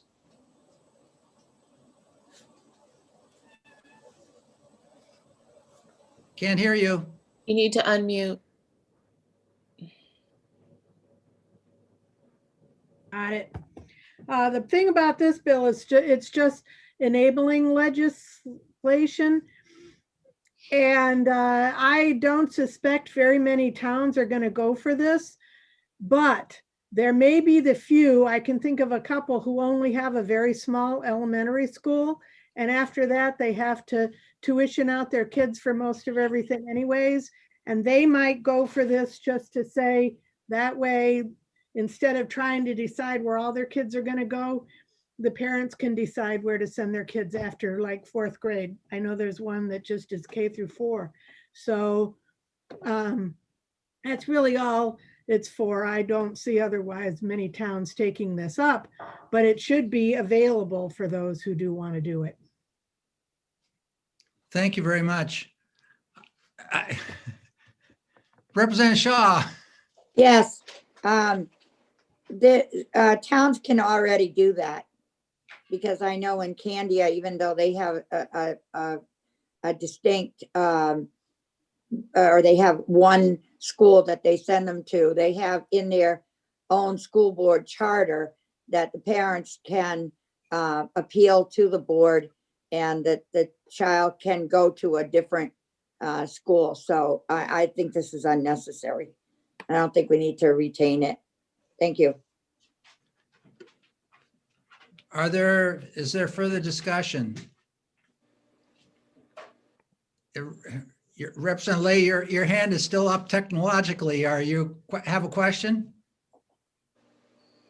No, I'd like to just offer my comments just very briefly, which is that I also would oppose retention. I think this bill should be ITL'd at this point. There are so many problems with the bill. There's no fiscal note whatsoever. the prime sponsor himself could offer no insight into potential costs, even in his own town. The bill, I'm just going to name a couple of things. I mean, the bill says that the monies can be used for private schools, but current private school students are not eligible. The prime sponsor couldn't figure that piece out. There's nothing about how to define education services providers. There's no surety bonds for those providers. And I thought the most interesting and probably I won't say well, the most interesting comment was simply when the prime sponsor was asked, can I pay my sister to serve as a tutor? And the answer was yes, regardless of whether my sister has any capability or abilities whatsoever to do so. So I think this bill is, it is light years from being ready for prime time and should not even be retained. The fact that we are willing to retain this bill, but we are not willing to retain the prior bill, I think is not a very positive commentary upon the actions of this committee today. Thank you. Thank you. Representative Heath. Uh-oh, we have a, there we go. Thank you, Mr. Chair. I just want to concur with Representative Lay. I think this bill has so many issues. And just as a member of the Finance Division 2 Committee, I certainly would find it confusing and would detract from work that we really need to get done. I just don't think it's worthy of a lot of attention. Thank you. Is there further discussion? Madam Clerk, would you please call the roll? Yes. Representative Cordelli, Excuse me. The motion is to retain. to House Bill retain. 607. Right. Representative Cordelli, Yes. Representative Bohm, Yes. Representative Allard, Yes. Representative Lakis, Yes. Representative Moffett, Yes. Representative Hobson, Yes. Representative Andrus, Yes. Representative Ford, Yes. Representative Leon, Yes. Representative Sodi, Yes. Representative Myler, No. Representative Luno, No. Representative Shaw, no. Representative Cornell, No. Representative Tanner, No. Representative Heath, No, Representative Mullen, No. Representative Lay, No. Representative Woodcock, No. Representative Ladd, Yes. 11-9. Thank you very much, Madam Clerk. At this point in time, we've done the bills that we have on the docket for this morning, 613 and 607. The next bill we have come up is a hearing on HB 608, which would be a school funding bill. So that will start at 12:30. So until that time, we're going to recess committee work till 12:30 as scheduled in the calendar for the hearing. Mr. Chair? Yes. Yeah, thanks very much. Just a point of information on 608. Do we have a fiscal note on that? And do you have a town by town? No. No. Okay. Thanks. What happened on the vote that my internet got lost on? What was the vote? It was 10-9. Thank you. You're welcome. Representative Ladd, we will have a minority report on 607. And I'll get to you on who's going to do that report. Okay. Now, who was doing the minority report, Mel, for 613? Representative Lay. That's correct. Thank you. On a point of procedure, Yes. there's no, the motion to retain, I don't think is a dispositive motion. Right. Yes, right. So there's no So there's no report. No report. We just retain it in committee. Right. Yes. Correct. yeah. Right. Yeah. I was just trying to get you know, the 11 to 9 here. Yes, we don't need any kind of report here. Well, thank you very much, and we'll open this thing back up at 12:30. Thank you. Right, good enough. Thank you. Yep.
Hi, Deb.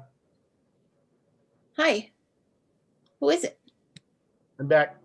Oh, Mike Moffat. Okay, sorry. Oh, there we are. Okay. Is that you, God?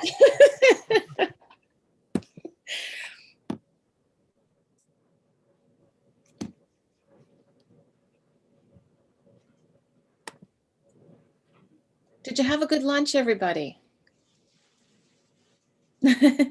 Oh, it was a great lunch. The dog got half my sandwich. I had it on the table. I went out to the kitchen, came back, and the sandwich was gone. Well, it's Mardi Gras. Give up coffee for Lent tomorrow. Representative Ladd, my wife is happy that you provide an opportunity for shovel snow during lunch hour. Well, you know, we didn't get that much snow. We got a lot of rain and sleet, and it's really pleasant up here right now. So it's a short-lived storm. Representative Woodcock, how much did you get? Oh, wait, Kit, aren't you neighbors with? Well, he's No, in. no. I come from Haverhill. He lives in Haverhill. It's just the wrong state. Oh, okay. For some reason, I remember you saying you could see his house or something. I don't know. It's a dud down here. There's nothing. The roads are clear. I know. It was icy this morning, though. It was Yeah, really icy early. It was. Yeah. I can see why they called off school. Yeah. It's all ice here and the trees are falling. Oh. Are they? Oh, boy. Where are you, Representative Allard? I forgot. Pittsfield. That's Pittsfield, almost in okay. Canada, isn't Yeah, it? that's where it's the same in Raymond and Candia too. And we're high up on a hill. We're about 1,000 feet here, so that may have something to do with it. But Are you up on Apple Hill or Upper Hill? no, we're on the opposite side, a place called Tilton Hill. Oh, I know where that is. Well, Jim, if you'd taken the job at the Cold Region Center here in Hanover, you wouldn't have to worry about all that ice. I know. You want to check on a printing for me? Yep. We had a state rep visit here in Loudon a couple of years ago, and he said, it's so beautiful up here in the North Country. And I said, Loudon is not the North Country. Haverhill is in the North Country. Well, no, Haverhill's just the upper valley. To really get the North Country, you got to go to Pittsburgh. Clarksville. Whitefield, Jefferson, Groveton. Groveton, yes. It I is obviously beautiful. don't get out much. Like, where are those? Oh, it's beautiful up there. My 4 years at Plymouth, I got a lot of friends in the North Country, and they're still friends of mine, and I'm always up there, Jefferson and up that way. I love it. Well, I love it. Representative It's- Woodcock is from Conway. Yeah, That's North Country. It That's is beautiful. usually. But it's interesting when you travel up there because, you know, if you start in Littleton or Berlin or Gorham, about every 20 minutes up the road, there's this little town that's there. And it's all self-sufficient. I mean, it's really charming. I like the North Country a lot. What's so charming about Conway? It takes you about an hour and a half just to get through it. You have to Big city. jump on it by going up through Lincoln and over the Wacomigus. Wacomigus. So Representative Ladd, Chairman Ladd, I understand, I don't know if it was you or Representative Myler that has like an annual summer barbecue at their house. Did I hear? That's not me. I don't think it's a miler. I've never got anything from them. Not me, no. Oh, I don't know where I heard that from. So I don't know where you got that, but that doesn't happen. Well, the former executive counselor up there, Burton, used to have this massive summer fling at his house up in, well, he was from what, Bath or Monroe, right? Just right across the river, yes. Yeah, and it was a really a very nice affair. Very, you know, it was bipartisan, and it was a fun event. we Ray can was a start great that rumor again. Ray was a great guy. I helped Representative Burton in 1978. It's the only campaign he ever lost. That's He quite a lost the primary to a guy named Paul Mayette in 78. Very interesting in 78, speaking of New Hampshire history, because Governor Thompson was beaten by Hugh Gallen. And in the same election, Tom McIntyre was beaten by Gordon Humphrey. So New Hampshire voters Flip the ticket. Flip the ticket. Is that what you said? Split. Oh, Split split ticket. ticket. Split Okay. ticket, yeah. They kicked out Bill Thompson and they brought in Gordon Humphrey. Go figure. Okay, folks, I think we got to get on task here. We'll have our geography lesson later on of our Okay. state. Chairman Ladd, I have Representative Bohm attending by phone. His internet is down, so should I promote him to panelist even though there's a phone number? Is that okay? Oh, that's fine. If you know who it's that is Representative Bohm. We're not taking any action here. We're hearing right now. Oh, right, sure. Actually, it doesn't look like I can, so never mind. Okay. Okay, so let's go ahead and open up this afternoon's session, and I've got to read our little spiel here. Get that out.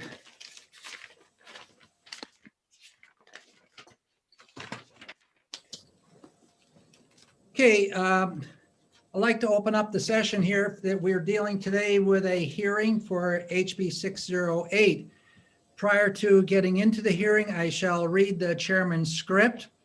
As chair of the House Education Committee, I find that due to the state of emergency declared by the governor as a result of the COVID-19 pandemic, and in accordance with House Rule 67 and the governor's emergency order number 12, pursuant to Executive Order 2020-04, this public body is authorized to meet electronically. This is a public hearing of bills referred to the Education Committee. Executive session on pending legislation may be held. Please note that there is no physical location for members of the public to observe and listen contemporaneously to this meeting.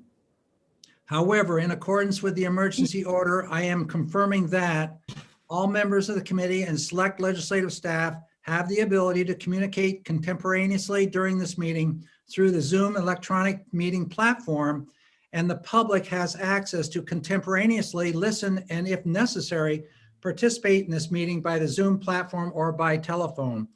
All necessary access information has been made available in the House calendar and through the electronic calendar on the General Court website. The notice of this meeting complies with House rules and RSA 91-A. Anyone who has a problem accessing the meeting should call 271-3600 or email hcs@ledge.state.nh.us.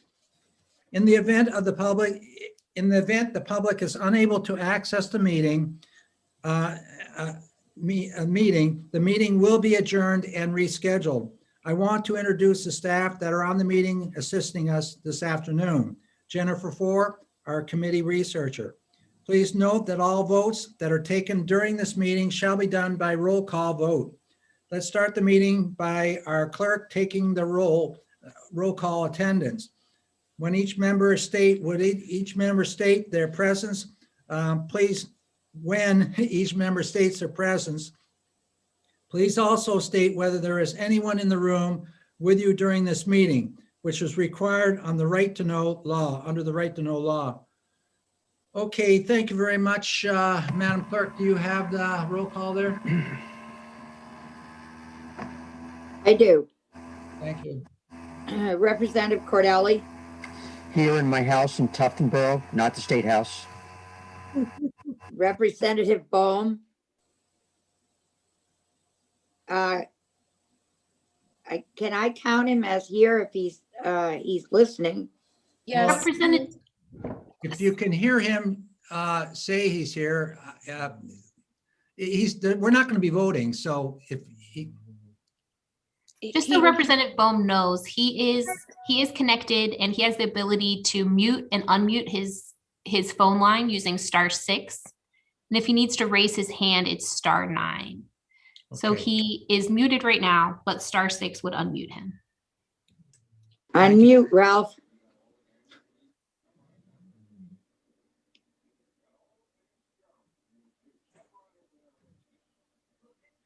Yeah. Ralph, Representative Bohm, Representative Allard, I am here. I am still in my house, locked in by ice, and I'm alone except for 2 golden retrievers. Representative Lakis, I'm here in my home in Hudson, New Hampshire, and my husband may or may not be wandering through. Representative Moffett,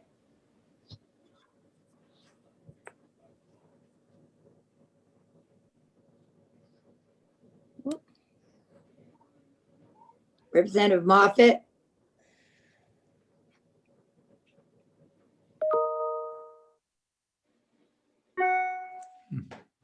I know he's there. yeah, there he Yes, is. yes, Okay. yes. Representative Hobson, Yes. Oh, I'm Rep- here. Yes. Representative Andrus, Here, home alone in Salisbury. Representative Ford, Alone in my office in Chester. Representative Leon, Home in Derry with a 1-year-old that's about to fall asleep. That's why he's fussing. Representative Sodi, Yes, home, families in that, I wander through. Representative Myler, Home in New Hampshire by myself in my office. Thank you. Representative Luno, Here in Hopkinton. Representative Shaw, I'm here. My husband is in the other room. Representative Cornell, Here, Here in still in Manchester. Manchester alone. Representative Tanner, Here in Georges Mills with my rescue dog Raven. Representative Mary Heath, Representative Heath, She was only going to do the morning, the exec Oh. session. okay. Representative Mullen, Here in the basement in Bedford. Representative Lay, I am home alone in Jaffrey, New Hampshire. Representative Woodcock, Home in Conway, New Hampshire. My wife is here and my dog, and we have a clean porch and driveway. Representative Ladd. Thank you very much. Representative Ladd is here in Haverhill, New Hampshire, and with the dog that had half my sandwich. Thank you, everyone. Okay, thanks, everybody. Welcome back for this afternoon session. Today in the afternoon, we're hearing HB 608. This bill is a bill dealing with the education funding formula. I will be speaking regarding this bill, so I'm going to turn the gavel over to Representative Cordelli. Thank you, Mr. Chairman. So I will open the hearing on House Bill 608 related to school funding.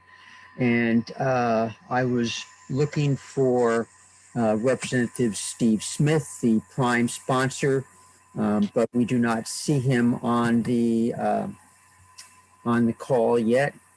So Representative Ladd, since you were speaking on the bill anyway, do you want to introduce it and then speak to it? Mr. Acting Chair, I think I see Stephen Smith in the Education Committee room. Oh, okay. Yeah, there he is. He's waving. Oh, okay. I will call on Representative Smith in that case. My goodness, okay. Thank you, Mr. Chairman. Is the sound on? Yes. Yes. Awesome, thank you. I'm Representative Stephen Smith, Sullivan County District 11, Ackworth, Charlestown, Goshen, Langdon, Webster, and Washington. House Bill 608 has been a long time coming and addresses the problem with stabilization grant reductions. A little after, I believe, 2011, a new education funding formula was passed to address the donor town issue. And that meant that a lot of money that had previously gone to towns would stop going to towns. It was so much money that nothing was done right then. And then in 2013 or 14, a gradual phase down began. Now, when I say gradual, to get a handle on this, there are 5,000 people in my town, and the gradual is $100,000 less in education funding over 25 years. That's just, there's also Claremont that will lose a whole lot more. Newport loses some, Franklin does, Manchester certainly. And we haven't done anything about coming up with a new method to address property poor towns and towns that just don't have the property base to deal with this, the reduction. I mean, 5,000 people, 100 grand a year, that's a lot of money. So, well, why don't they just spend less? Well, we try to, however, there are one town in a 5-town district, and my town consistently votes down the budget. But the fact is that when we had that level of funding, commitments were made, staff were hired, things were built, and those bills don't go away.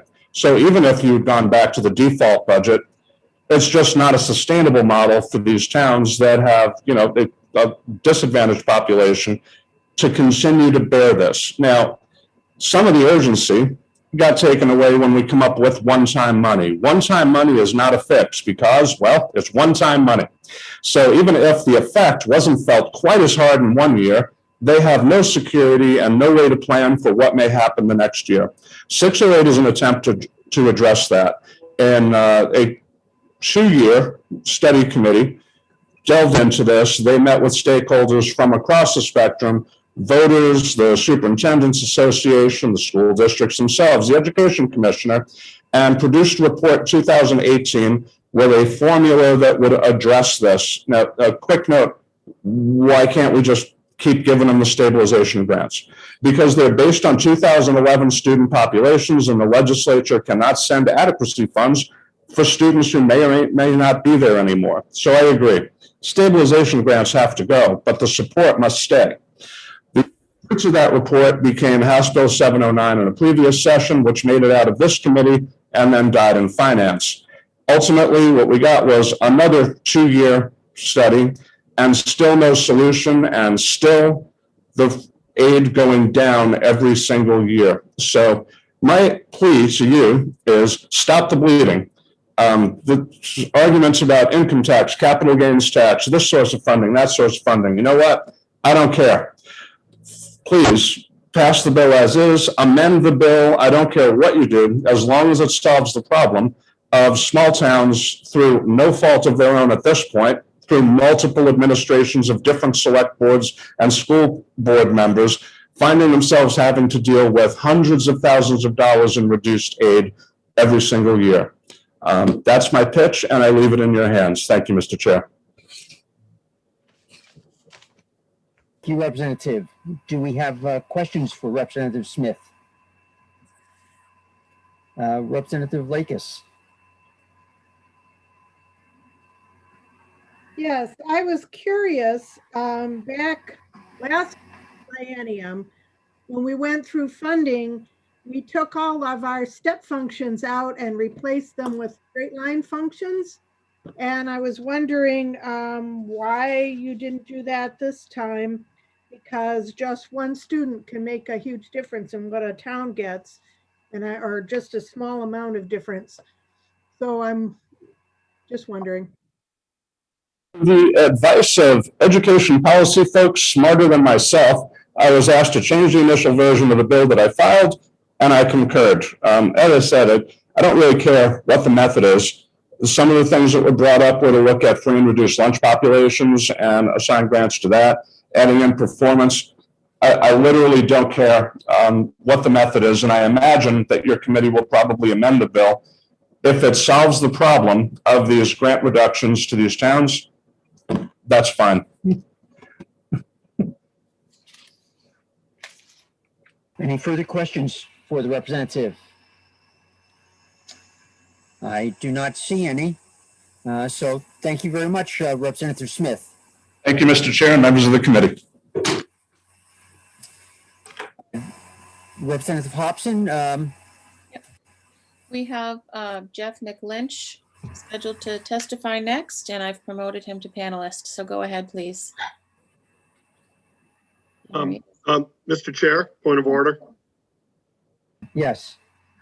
So thanks very much, Mr. Chair. I know Representative Ladd, I think, had sent an amendment over yesterday to the committee. And the amendment replaces the amendment essentially replaces the bill, all after the enacting clause. And I was just wondering, is this a hearing on the bill? Are we talking about the bill as amended, or are we talking about the bill as not amended? Right now, the bill itself, the amendment has not been introduced yet. No, I understand, but the bill hasn't really. I mean, we're just starting this hearing, and I was just wondering what Representative Ladd would like to do as far as what we're talking about here. Representative Ladd? Yeah, Mr. Chair, there is an amendment, and the amendment, as Representative Luno states, replaces the bill. And the amendment has been sent out to all people on the committee. I think it's appropriate that, seeing that the original bill as it was written was a reflection of one of the amendments that came up, what was it, several years ago when we were dealing with HB 709. And it included components which obviously were not accepted. So I think for sake of time here, I think Representative Luno is correct in saying that, are we going to be discussing something that's not really on the board at all, as far as, logically, I don't think we should be talking about the bill as it was introduced, unless you want to get into a great lot of discussion regarding SWEP at this time. Or do you want to get involved with the bill as it probably will look when it comes out of this committee? Representative Ladd, Chairman Ladd, I don't have that amendment. I did not see that amendment. Did you say that it went out yesterday? Yes, it did. It was mailed out, yes. Sent out to every committee member. Okay. Same email that had the amendment to, what was it, 613, I think? Oh, okay. Both amendments were on that email, right? Thank you. Yeah, it's 0323H. Okay, I do see it here. Thank you.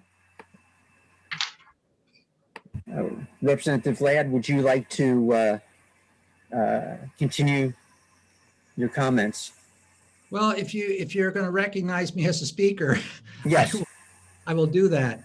yes, Okay, I am doing that. Okay, thank you very much. Thank you very much, committee members. For the record, my name is Rick Ladd. I am a representative from the town of Haverhill. And I will address this bill primarily from the focus of Amendment 0323H, which you all have. Couple just overarching type points about this bill as it would be amended with this amendment. One, there is no change in terms of there is a change in terms of incorporating SWEP in the bill. SWEP is not in this bill. So the changes to excess SWEP monies remains unchanged. The town, which is the wealthy town now that can keep excess dollar, keeps excess dollar. So that's as it is right now.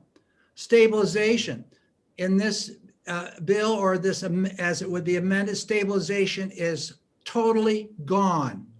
That was a recommendation that came out of the 2013 report.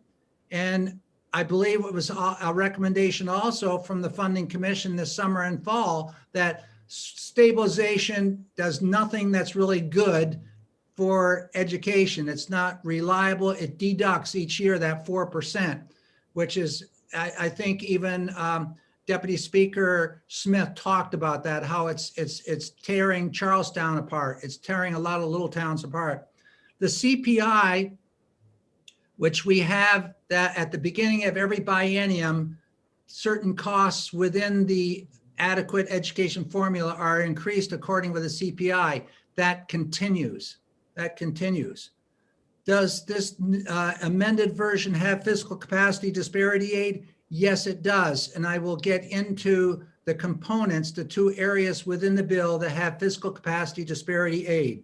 Fiscal capacity disparity aid was once in the joint resolution that came out of 2008, the joint legislative legislation for the costing of an adequate education. It came out there. It was taken out of the current formula of almost now a good 8 years ago. Going further, additional aid based on free and reduced meal plan. This aid is provided both to the traditional school and the charter schools.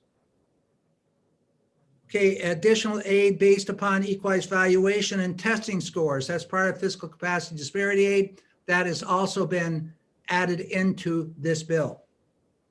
So I will get into these components as I go through the amendment. I would also like to state one thing right here, which is a constitutional issue when it comes to funding. Whatever the state identifies as comprising a constitutional adequate education, the state must pay for. None of that financial obligation can be shifted to local districts regardless of their wealth or need.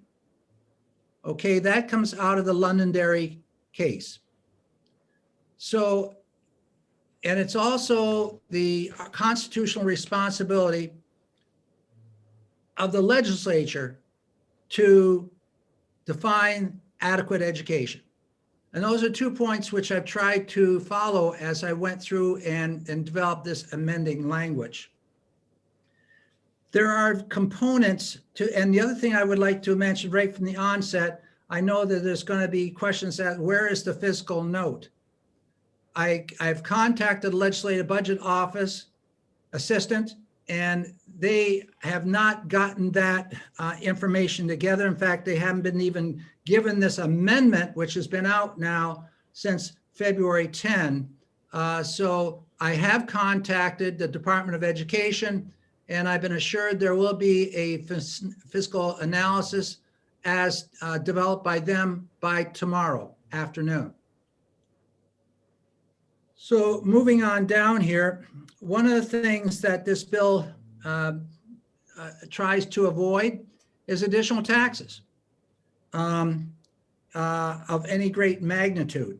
And I understand that revenue and expenditures are part of this whole thing, and they must be discussed. But there will be no tax dollar taken from a wealthy town to pay the needs for education in a poorer town. That is not part of this equation. So increased costing for the lower town will not be subsidized by increasing or doubling the tax rate for the community which has that higher level of ability to raise dollars right now. So going on down through this bill as amended, we still have a component called base cost. Base cost is the old cost which was developed back in 2008, and at that time it was $3,456. And that was the universal cost based upon the high school and the lower end, the elementary middle school levels. They combined it and they had the one cost. Now, what I've got there in this bill as the cost for the education in 2021 would be $3,786.66. That's CPI adjustments. That's just moving along where we are right now. So the base basically changes based upon the CPI for the beginning of each biennium. There also are components within this where adequacy is comprised of two categories, one of which is the base cost and the other is your differentiated cost. That is the portion of dollars in funding which supports the child who needs additional support to meet these base needs. And those categories are the ones we're all familiar with the free and reduced, with the English language learner, and the special education costs. I do not have linked in this particular bill the monies which, if you don't qualify in the other areas, those three areas, you would get support for the third grade reading. That was not really a significant hunk of money. And I think it's better spent if we allocate that dollar through another approach within this bill. There is accountability within this formula, which is developed for how we develop the adequacy education aid. And that accountability is on page 2 of the amendment under 19840-B. And you can read through that. Much of that language is language which came from the 2008 report. So we're using similar language for accountability, whereas the money that's used for this has to be used towards an activity or to helping attain the necessary elements and needs that are associated with adequacy. And as you know that we've included those components for adequacy, and we did that the other day in HB 242. Those are the same components that are within and put forth by the commission back in 2008. How those components are changed in terms of funding is a legislative responsibility. And I don't address that here in this bill. That's a legislative responsibility to adjust those. Whether you're going to be funding a classroom based upon a 25-to-1 ratio or a 30-to-1 ratio or a 20-to-1 ratio or even lower. That's a legislative responsibility. And both the report in 2018 that came out and said we are good with the ratios and the funding processes that for the components within base adequacy that define how we're going to achieve the substantive criteria for an adequate education. I'd like to talk for a minute about the fiscal capacity component, aid component, because I think it's agreeable that we all understand that there is a real need to assist those communities which Representative Smith and others all spring, summer, and fall have testified before the commission for funding, that we help the disparities that exist between in our schools, between certain groups of students and between districts, and eliminate the inequities of one district being able to afford the quality education that we all know, and the next district maybe not even being able to afford AP courses. And so we need to balance that out, and we can do that through this portion of our funding formula. And it's based upon two criteria. The funding that came out of HB 709 used primarily equalized property valuation per pupil. This formula does that, but it also recognizes that there are communities which have high property values per pupil, but also have low achievement scores or low medium income. In other words, the properties are most likely owned or rented or leased by somebody who's not living in that town. However, there's such a high demand, you see the property high and the difficult, like a Lincoln, New Hampshire. And so what we've got is that if the property value is not approximately 1.139.999 below, other words, dollars per pupil, that's $139,999, then you would fall eligible within this category down to a level of $400,000. If you're at the lower end, you're going to receive $25 per student, $2,500 per student on top of your base adequacy. And as you gradually get towards that middle point, as we had in the bills, all the bills we dealt with last year, the funding for that individual decreases. And to the point where you get up to above I'll call it $1.14 million per pupil, there is no extra capacity aid available. However, this bill also, like the 2018 report, only we changed it somewhat, where there was extra support given based upon Title I participation. However, that information and that data is not readily available from the department as well as we might find the level 1, level 2, level 3, level 4 on the statewide assessment. Back in 2018, when we were looking at this situation of school funding, I did a report and presented it to that committee showing achievement scores of students which are in the lower quartile and the highest quartile in terms of equalized property valuation. And you can imagine and guess how it worked. The ones in the lower quartile had lower achievement. The ones in the higher quartile had much higher achievement.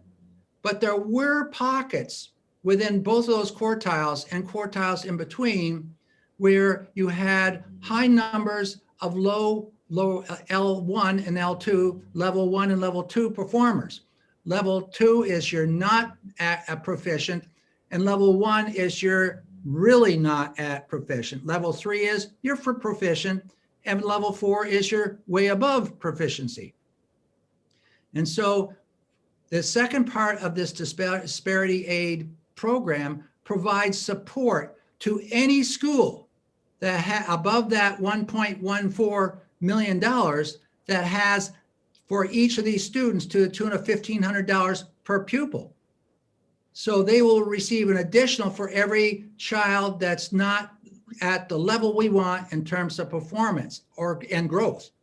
And there's a direct relationship between low levels and poverty or free and reduced. But there are those exceptions, and we want to make sure that all children are being addressed in a fair and balanced manner so that they receive the opportunity for an adequate education. So that is basically the crux of where we are. One of the amended analysis in this report indicates, it says, it increases the base per pupil cost for an adequate education by way of CPI. 2, increases differentiated aid available to eligible pupils, establishes fiscal capacity disparity aid to municipalities based on property valuation and student proficiency. So there's 2 levels there. And number 3, requires school districts to report on the use of adequate education grant funds and amends the law governing transportation of pupils in kindergarten through grade 12. We have always funded transportation, by the way, in the base adequacy formula. So that that continues. And it repeals, of course, anything to do with stabilization. So, Mr. Chairman, that's a quick summary of this bill. The difference between this bill, for example, and where we were on the Funding Commission, which I was a member, and of course, I was one that objected to the report, and not all the report. There's many real wonderful aspects of the report provided in terms of the need to help youngsters in our state all have the opportunity for that education we really recognize as what we call adequate. The bill that we had, 242, really defines adequacy, the elements that are part of it. But this formula costs those out. It's an input-based model rather than the model which came out of the commission is a performance outcome-based model based upon our total spending. And that's derived from the DOE 25 form. So we take the average cost there of a child, and then we try to provide that level of funding, seeing that our state is in the top 5 always in terms of achievement in this country.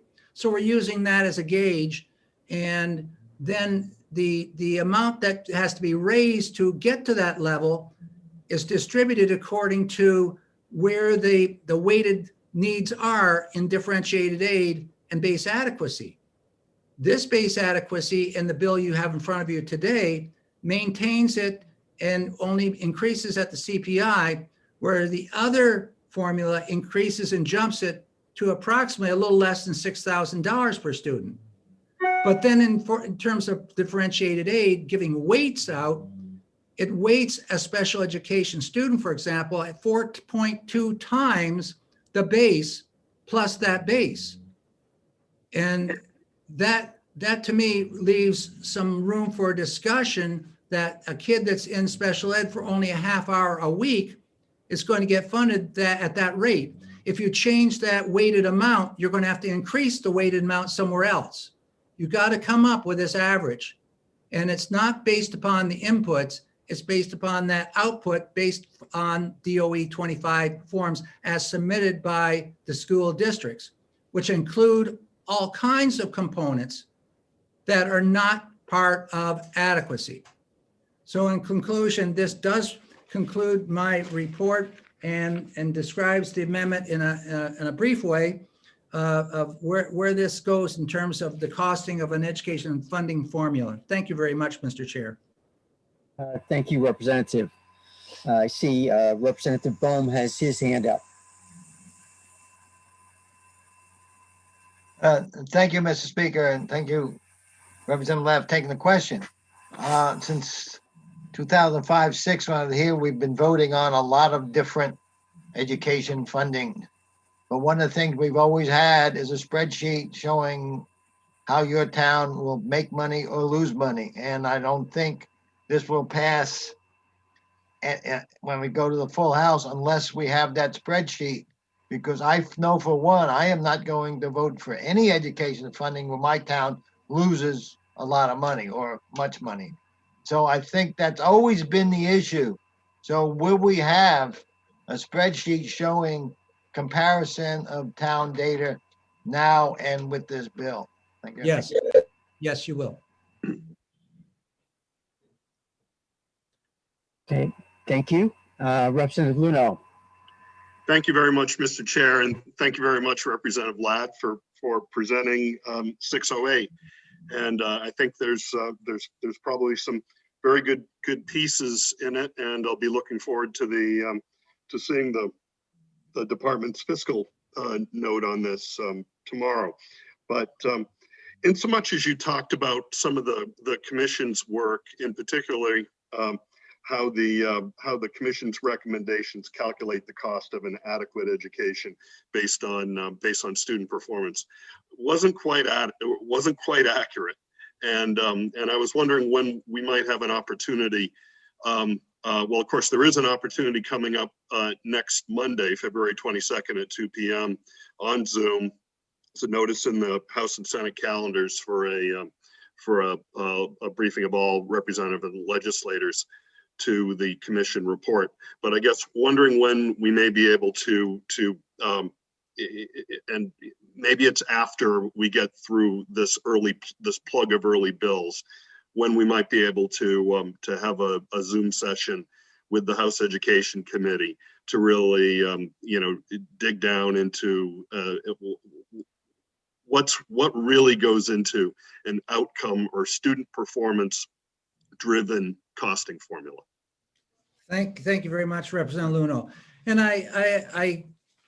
I know that you and I both want the best for our kids in this state. And so I'm very open to a presentation, as I mentioned to Representative Myler a week ago or a couple of weeks ago, that I would welcome that to occur with our Education Committee. And I mentioned then, I'd like to have that done after the busy schedule we're in right now, and it'd be after Thursday of this week.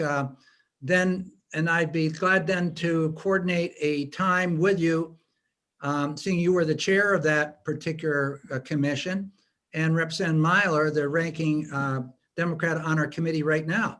I think we need to have an open discussion. I think we need to have a fair discussion, one of which is driving towards the same end, to have a fiscally responsible outcome that best serves these kids and these towns where we have these inequities and disparities. I don't think anybody, Dave, is questioning that we don't have these disparities and these inequities. I think where we are right now is, at least where I am, it's just how do we raise that revenue and how do we account for those needs through our funding formula. Great. Well, happy to work with you on getting that set up. Yep, be pleased to do that. Great. Thank you. Representative Myler. Thank you, Mr. Chairman. And let me just follow up with what Dave was saying. Let me be real clear about my issue on this, and that is, I'm not a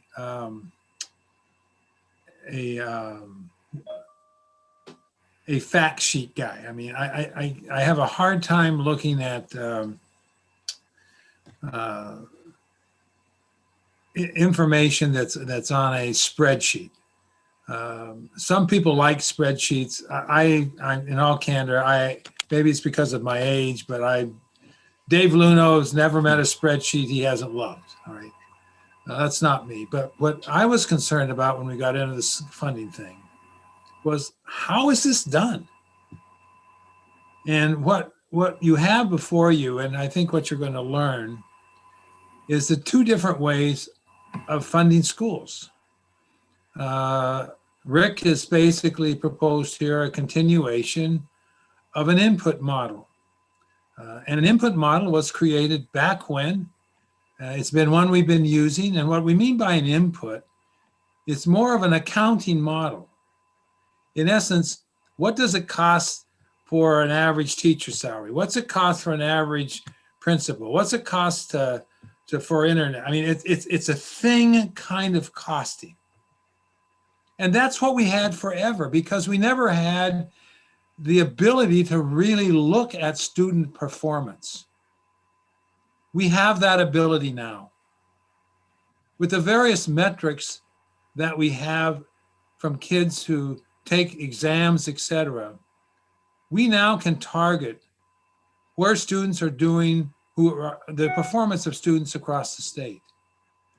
And what the commission found was that in those low poverty areas, it was very clear that students in those low poverty areas were not able to receive the same kind of an educational opportunity as those in the more wealthy ones. And so the commission began to look, without getting into the specifics of it, but the commission began to look at a different way of funding schools, where you could take the performance of students and see where they were and provide additional dollars into those school districts to help them attain a higher level of performance.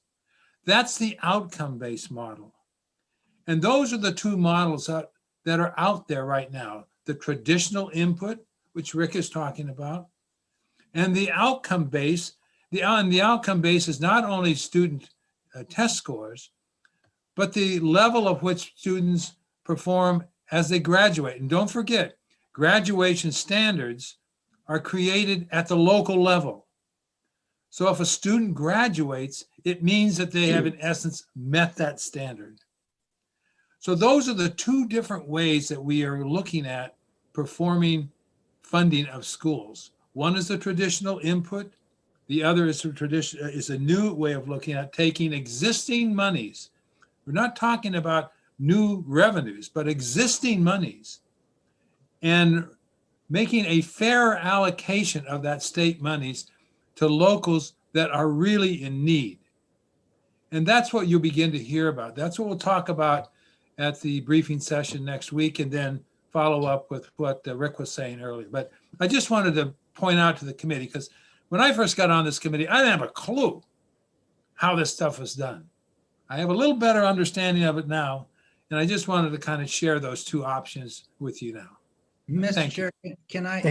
Yes, can I- please, Representative Ladd. No, I think Representative Myler is on the track that that I think we all can enjoy or appreciate. The one thing I want to really clarify, though, that I believe input is extremely important. And I think our identifying specifics in terms of inadequate education, of those necessary key elements to attain those knowledge domains. But I also believe that we have another component, performance outcomes, which we measure. So I think you need both. And why I say that is that we want students that graduate from high school here to be able to apply that knowledge. And that's an element which is kind of relatively new in terms of our terminology and how we address education. We've always measured it solely from achievement, but we have to also apply that knowledge somehow. And this is an issue that came out of the Funding Commission, and not just the Funding Commission, but out of the Advisory Commission for Career Technical Education. That these are, if you look at CTE programs, 3 of the 14 key indicators of a student being able to be ready to graduate and receive that are based upon CTE type indicators. So when I look at the group right here, number 4, which is in the top quartile in terms of property valuations, I see 60% of our kids are achieving on a proficient or above level. But in those communities, and these are the wealthy communities, I'm seeing 40% of the kids still at level 1 and level 2. This is why I made an effort in this particular bill to also provide support and funding to those level 1 and 2s, regardless of the quartile they may be in. So I look forward, Representative Myler and Representative Luno, to this discussion. We have a long way to go as a state in funding our education process correctly and ensuring that the dollars we are funding are used for those particular tasks which we hope to achieve with kids. Thank you. Representative Moffett. Yeah, thank you, Mr. Chair. The question is for Representative Ladd or Representative Myler or anyone. Is anyone else concerned that the notion of targeting districts with low test scores creates a little bit of a perverse incentive to not do well? In other words, if you don't do well, you get more money. Is that a concern to anyone else? Well, I think one of the issues, if I may, Rick, one of the issues, Mike, that we need to look at is we can worry about just our kids in our community, right? But yet, on the other hand, we then shouldn't be talking about workforce development across the state, because we should be worried about all the kids in the state. And one of the things that the commission was focusing on, the issue that you raised, was how do we begin to make sure that every child has an equal educational opportunity. And if I'm in a district like Derry, for example, where there are problems down there as it relates to funding, as well as Claremont or Newport or Berlin or whatever, how do we begin to create a fairer funding system so that those students in those impoverished areas or those that don't have the same kind of equity in their property tax, how do we help them join that workforce so that they have an equal opportunity, just as those students that are in wealthy areas? And I think we don't want to stigmatize anybody, but as we looked at the data that came before us, it was very clear that those students in those poorer school districts, they don't have the same opportunities. They've got teacher turnover because they can't pay kids. They've got administrative turnover. And when you don't have that same kind of continuity that you have in the more wealthier districts. And so this is a long-term issue. I mean, this is not something that we're going to resolve today or tomorrow. But as we begin to look beyond where we have been, we now have greater data that we can really look at student performance in a way that we never have before. And I think that's really what we're trying to do, is how do we provide greater parity, greater opportunity for an equal opportunity for schooling. I'm not sure I answered your question, Mike, but that was the issue. I mean, and you'll see in some of the graphs that we developed based upon the Form 25 from the DOE, after looking at it for 10 years, you really begin to see some drastic, we do well generally across the state, but we have pockets within the state that are in great need. David, I don't know, you want to? Representative Ladd, did you want to weigh in? Yeah, I think you covered it really, really well, Mel, but I'll look forward to the opportunity on Monday to present to all legislators and then later on to the members on this committee. And we can really get down into the commission's findings and recommendations. Thank you. May I please have one last comment? Yes. It's not going to be just dollars which fix what we have in this state. And I heard somebody earlier today say education is a shared responsibility between local and state, and it is. And we all know the instruction and curriculum is a local issue. And we also know that there's different aspirations towards education in many communities. We also know there's different education levels in communities of the general population, that general demographic. We also know that there's differences from one school to another school in terms of leadership and supervision in that school. We know there's differences between a great chemistry teacher and a teacher that's in there just filling that hole that's, you can't find anybody to teach chemistry. There's all these issues which are relevant to this discussion. So it's not going to be just dollars that fix it. The dollars are imperative in certain locations where we have these inequities and these disparities. And we got to make sure that we're also funding our education in terms of what we define as adequacy. Those are all key issues.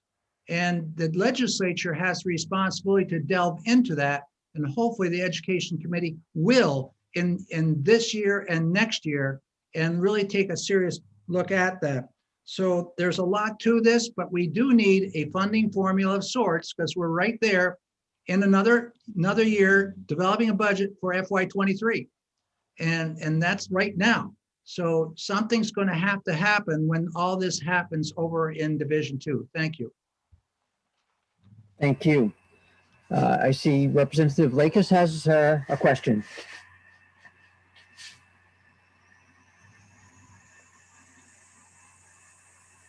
Okay. Yes, as Chairman Ladd was saying, it's very complicated educating people. And according to the community college studies, they have found that the more education a person has, the more they make. And one of the differences, even in communities that you see a rich community and then kids who don't do well, lots of studies have shown that how well a kid does in school is very much dependent on the education level of the parents. And I guess I'm not in some ways sure how just incentivizing schools to, the other thing is people work based on incentives, right? So I'm not sure how throwing money around solves the problem of the education of the parents, unless we're giving it to charter school, to community colleges to help parents get higher levels of education, which that's 65 by 25 they're working on. And incentivizing, to me, okay, so you give this extra money to begin with, like we are in here, giving some extra money to schools who are not, to students who are not doing as well. But I think we need to be almost incentivizing for improvement. So you get extra money as a school if you can show a certain percentage of improvement. Because here we're incentivizing, as Brett Moffitt said, incentivizing for failure. And I think we need to incentivize for improvement. Did you have a question for Representative Ladd? I'm sorry, I was just joining in on the general Okay. conversation we were having. Okay. We have Rep. Mullen and Rep. Luno. Okay. Representative Mullen? Thank you very much, Representative Cordelli. Representative Ladd, thank you for taking the question. On page 2, I actually have specific questions. On page 2, line 4, the words "an opportunity for" are added prior to the phrase "an adequate education." Could you explain to me what you hope to accomplish with the language change in that section of the bill? Well, we've always had, just plain cost of an adequate education. But I think the word opportunity is more in keeping with where we need to go in terms of supporting and providing that opportunity. How are you going to measure just adequate education? Is it going to be a test? Or we can measure through the input process that they're providing the opportunity. They have media specialists, they have librarians, they have teachers, they have textbooks, they have the supply money, they have the maintenance money, they have the transportation. Now, we are providing the opportunity for an adequate education. We are also providing the adequate education, yes, but I think it's important that our phraseology, which it does in many places throughout this legislation, when you look at the cost of an opportunity for an adequate education, that's right there in 19848. They use the word opportunity. I guess what I was looking for was whether or not there was a definition anywhere of what an opportunity for an adequate education actually consisted of. Because like you, I've seen it in other places, but I can't find a definition of it. I was hoping that that's where your language change came from. No, it's going to come back from discerning how you're defining education back in 193E. And you're going to have to go back to that level of statute to find this, because right here, we're talking about the costing of this. That back there, it's the policy section where we're really defining what are the components, what are the elements, what is that adequate opportunity for an adequate education. And it's that rigorous academic study that we talked about a little earlier on 242. It's all those components that lifts those domains underneath it. The substantive criteria for an adequate education, that's what we have to hike back and look at. All right, I thank you for that. If I could just ask my second question, Representative Cordelli, I would be indebted to you. Go ahead. Representative Ladd, in the bill analysis, it says Roman numeral 3 that the law governing transportation of pupils in kindergarten through grade 12 is amended. And I, for the life of me, cannot find it in this amendment. Can you just point me in the direction of where the language is that amends the transportation language? When I spoke with Mickey Landrigan over in LBA after our exec sessions this morning, I said, Mickey, that number 3 is, I don't know who put that in here. He said, a lot of times there are bills that come out of legislative services that have components in there which are just not reflective. And where they find most of this stuff is when they're dealing with HB2. And that's where a lot of these errors are found. So no, this does not do anything. The transportation is still provided for our K through 12 youngsters. And we're looking at costing, and the costing is the only place we cost that out is in base adequacy. Okay, good, great. Thank you. I thought I'm telling you, I read this amendment 16 different times trying to find it. You're not So going to find it. It's not. that's good. That's very affirming for me. Thank you. Thank you. Representative Woodcock. Thank you, Representative Cordelli. And I'd like to be able to go back to the Representative Moffett and Leak's comment, if I may. So I'm not asking a question if it's permissible. Go ahead. Thank you. Thank you, Representative. I get concerned when I hear public education funding based on incentivizing resources. It reminds me of the gentleman who testified last week when he was talking about McDonald's and the French fries. He said, take more money away and they'll get better. It reminds me of military, people who are involved in the military, who, if we don't put money into R&D, how do we expect our weapons to keep our military forces to be successful? It's the same thing here. If we don't put our resources in those schools and systems that need the additional help, how do we expect to have those youngsters get better? You take resources away from a system that's already hurting, and then you just make it worse. You clearly are not going to be competitive at all. It's like a team with 5 basketballs or a team with 1. Makes a lot less time to practice when you have 5 basketballs and 1.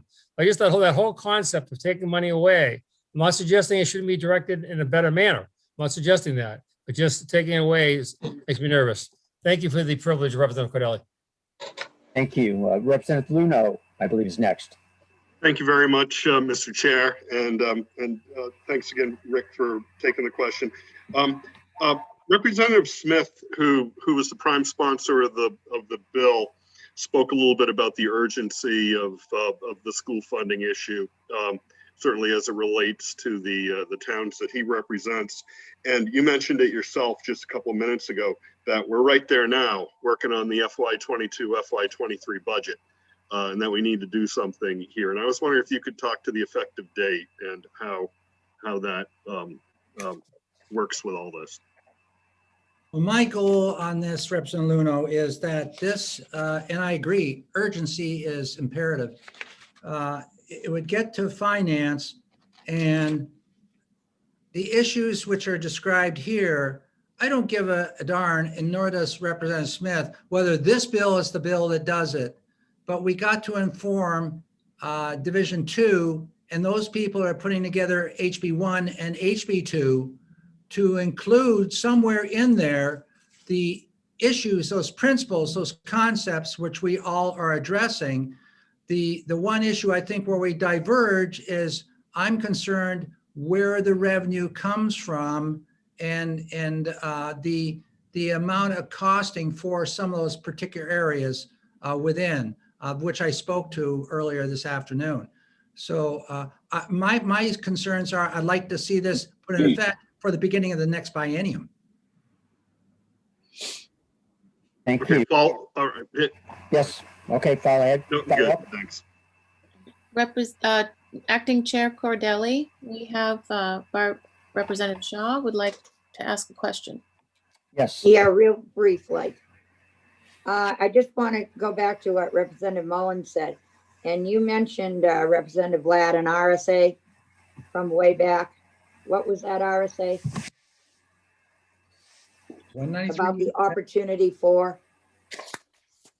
about the words opportunity for, you said it was back in a meaning of an RSA, that it wasn't in even, Yeah, I was speaking to where we have, it was in 242 as well. It goes back to 193E3. oh, okay, the usual one. Yes, yes, Okay, all right, thank you. you're welcome. Are there any further questions for Representative Ladd? Seeing none, Representative Hobson, I think we have a member of the public. Yep, Dagan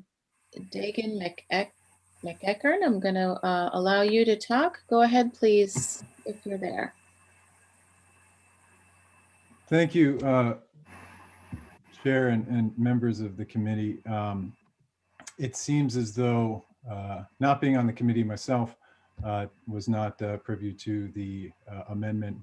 It seems that the donor town issue has been resolved from this bill for the moment. I would just like to add on that, it's difficult to hear, I guess, repeatedly how much it's cut into wealthy towns and not wealthy towns. And I don't necessarily believe that speaks to the issue at hand. And I don't want to return to the donor town language. I do believe that, you know, it was 7 when the New Hampshire community sued the state, arguing that education funding was unconstitutional. And 30 years later, I do agree, and that New Hampshire is one community. I heard that stressed by a number of committee members, that we have to think of children that don't live in our district as they are our own children, and I strive to do that. But in Portsmouth, you know, this idea that everyone is equally able to afford that the house, that the level it's being assessed at, it's just not, it doesn't jive with everything that I've seen as a city council member. And, you know, I didn't have to listen to my dad to believe that Portsmouth has changed. I've seen it. You've likely seen it for yourself. If you just look at the tax receipts for the rooms and meals tax, you would believe that there wasn't a single home cook in all of Portsmouth. But it's equally foolish to believe that everyone in Portsmouth can afford to buy their house, or even the taxes of the assessed value of their house today. So I look forward to seeing what comes out of this committee, and the future of New Hampshire very much depends upon that you guys come together and do a great job. So I thank you for your service to New Hampshire. Thank you. Thank you. Do we have any questions from the committee? Seeing none. Okay. Thank you very much. Oh, excuse me. I do see one. Representative Lakis. Sorry. Yes, I was just wondering, what you were saying has a lot to do with what I've been thinking a lot about, and wondering if it made more sense from what you see in Portsmouth and what others in the state see, if it makes more sense to base the extra money on the ability to pay as opposed to what a house is assessed at, which may be artificially large just because there's high demand in that area, not because people are necessarily wealthy. And so if maybe some other method that's based more on what people make, whether that or some way of measuring that, people's ability to pay as opposed to property values. What do you think? Well, I'm happy to take the question. I'm now a bit over my skis because I don't know if I can speak for the city of Portsmouth in this. But as Dagan McEachern, citizen and council member, I do believe that we should take into account one's ability to pay. You know, a house doesn't pay property taxes. People always pay property taxes. And I was listening to the Senate testimony on, now I'm forgetting the bill. It was Senate Bill 158. And often was referred to by the commission, I think it was Charter 70 from Massachusetts, that figured this out and how to pay for an adequate education. But they do take in they take the residents' ability to pay. They take into account the wealth and the incomes of those individuals, in addition to the housing values, when they identify how much those different houses, or how much those different communities are going to have to contribute. And until we do that, I don't believe that we're going to have a fair funding model in New Hampshire, frankly. But again, that's me speaking as an individual answering a question, and not for a town of 23,000 people. Thank you. You're welcome. Thank you very much. No further questions. I thank you very much for your testimony and being here this afternoon. And I think we have another representative who just raised her hand, Representative Aaron.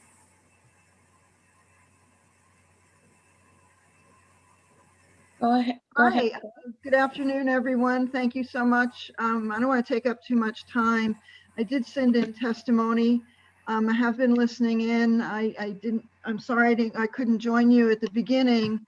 But you know, one thing with this particular bill is that I would really like to see the stabilization grants go away and take that money that we're spending on that and put it into the adequacy money.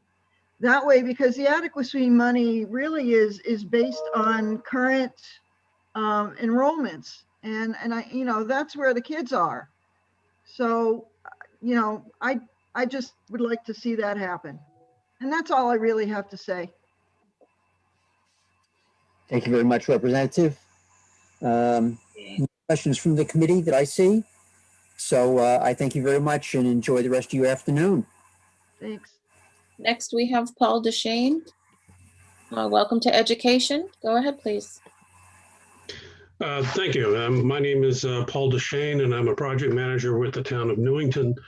I didn't anticipate speaking today, but the introduction of the amendment changes the perspective Newington has on House Bill 608. I had initially lodged an opposition position to that, and you'll have a subsequent written comment from the town of Newington in that vein.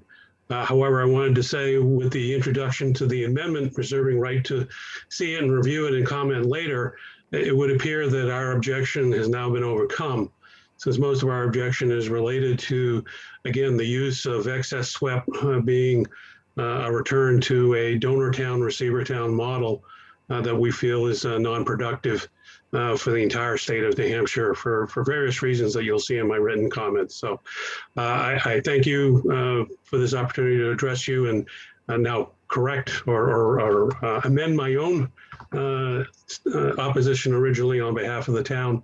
And I look forward to continue to working with you all as we all need to address this issue. Thank you very much. I do not see any questions, so thank you for your testimony today. Okay, it looks like last we have Eric Froworth. Go ahead, please. Good afternoon. Thank you. My name is Eric Froworth. I am the administrator for the Bureau of Career Development for the Department of Education. And as I reviewed the original bill, and again, I also have not seen the amendment, but in the conversation, it doesn't look like the subject I'd like to address was addressed. I would like to talk about the inclusion of funds specifically for students in CTE into this adequacy bill. A quick word search of RSA 193E, which is the law covering an adequate education, reveals some very telling terminologies. The terminology computer science appears twice, mathematics 4 times, science 6, language 7, and career 10 times. While this may not be a direct correlation to the intended significance of the terms, the fact that the word career appears more than any of the other quote unquote core academic courses is certainly an indication that the drafters of 193 felt that preparing New Hampshire students for a career was a vital component of an adequate education. As such, I would ask this committee to consider the inclusion of differential aid for students participating in career and tech education programs. As many of you are aware, the current tuition and transportation allocation is directed solely at students attending CTE from non-host high school.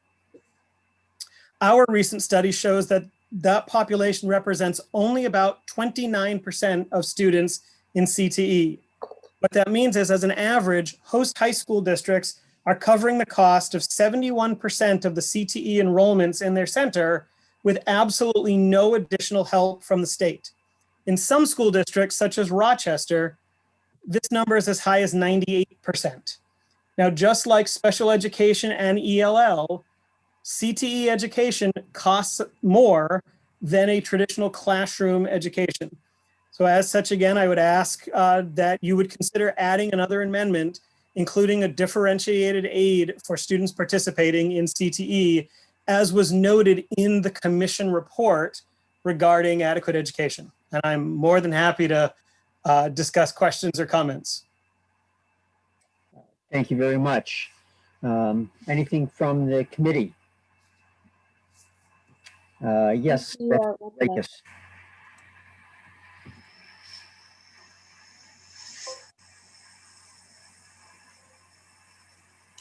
There. My unmute button just, I can tap it, it doesn't like to unmute. Yeah, my question was, since it sounds like you've done some research on this, can you make an estimate of how much more it costs a CTE student than a non-CTE student?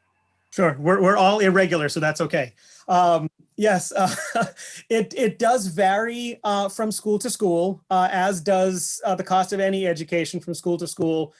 Some of our programs, like business programs, may only be a small increase, where auto or cosmetology or some of the STEM-based ones would be higher. Currently, the way the funding happens, it is whatever is left in the pot of money was divided among students. And last year it came to about $3,800 was what the state put in for those students. And as we looked around the country, between $3,500 and $4,500 was about average around the country for what CTE education costs above and beyond. And to just give you the dollar figure of that, if we used that figure for all 10,000 of our CTE students, that would be about a $37 million allocation into CTE education. Thank you. Thank you very much. Any further questions from the committee? Seeing none, I thank you very much for being here this afternoon. Thank you. And I know that there was a Mr. McClinch who signed up to testify. Yep, he's here. I've just promoted him to panelist. Okay, go ahead, please, Mr. McClinch. Thank you very much. Can the members of the committee hear me? Yes. Yes. Wonderful. Well, Chairman Ladd, Representative Myler, members of the committee, thank you for the opportunity to offer testimony this afternoon on House Bill 608. For the record, my name is Jeff McClinch, and I'm the project director of the New Hampshire School Funding Fairness Project. As initially introduced, House Bill 608 contained a number of provisions that would have strengthened New Hampshire's school funding system, forestalled damaging declines in state education aid in the coming year, and mitigated some of the inequities that now plague New Hampshire's property tax system. As I understand it, the amendment to the bill that's now before the committee would preserve several of the key elements of that measure and address its principal shortcoming, but it would also effectively strike two much needed changes in the underlying bill and delay its implementation until fiscal 2024. The New Hampshire School Funding Fairness Project respectfully urges the committee to restore those two sets of provisions and to return the bill's effective date to later this year before approving it in its executive session. Just to expand upon those points, one of the more immediate gains found in the original version of 608 was that it created a new floor for state education aid to ensure that the amount of aid a municipality receives in a given year is no less than what it received in the preceding year. In so doing, that version of the bill would have offered some measure of protection against the pandemic's possible impact on school finances. I don't believe that language is now in the committee's amendment, and so we would respectfully ask that the committee reinstate some form of a floor for state education aid for at least fiscal 22 when it considers the bill in executive session. And just the original version really recognized that the student counts we're seeing now, and I'm sure you're well aware of the declines, that those counts are not likely to reflect the situation schools will face this fall, and set a floor under state education aid to prevent those declines from having a very real impact on schools' ability to provide every child with a quality education. I should add that both the bill as introduced and my understanding of the amendment is that it would build upon the progress the legislature made in the current budget in bolstering state education aid for communities most in need, both in the form of additional assistance and fiscal capacity disparity aid. However, we're concerned that the amendment would not institute those reforms until fiscal 24. Given the long-standing problems that have plagued New Hampshire's school funding system, as well as the new challenges students, families, and schools face, we would encourage the committee to accelerate their implementation into the upcoming fiscal 22-23 biennium.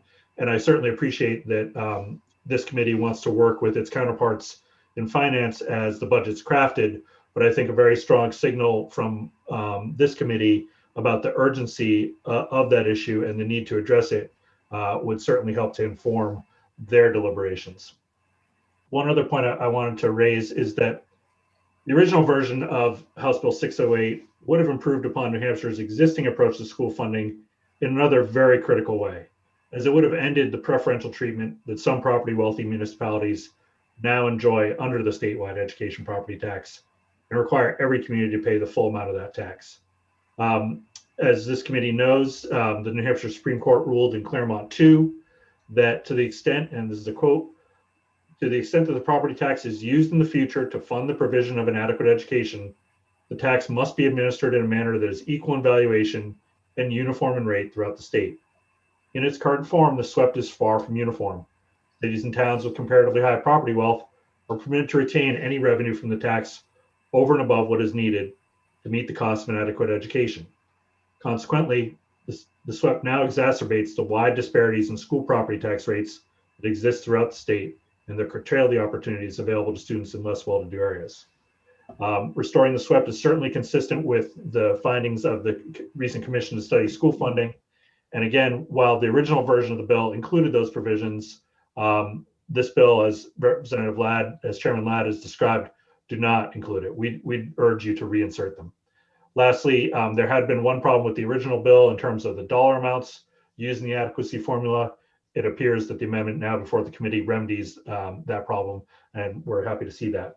So in closing, I hope that we at the New Hampshire School Funding Fairness Project will have the chance to work with the members of the committee and the sponsors of the bill to address the concerns I've outlined here, and ultimately to build a school funding system that fulfills the state's responsibilities and that leads to greater equity for students and taxpayers alike.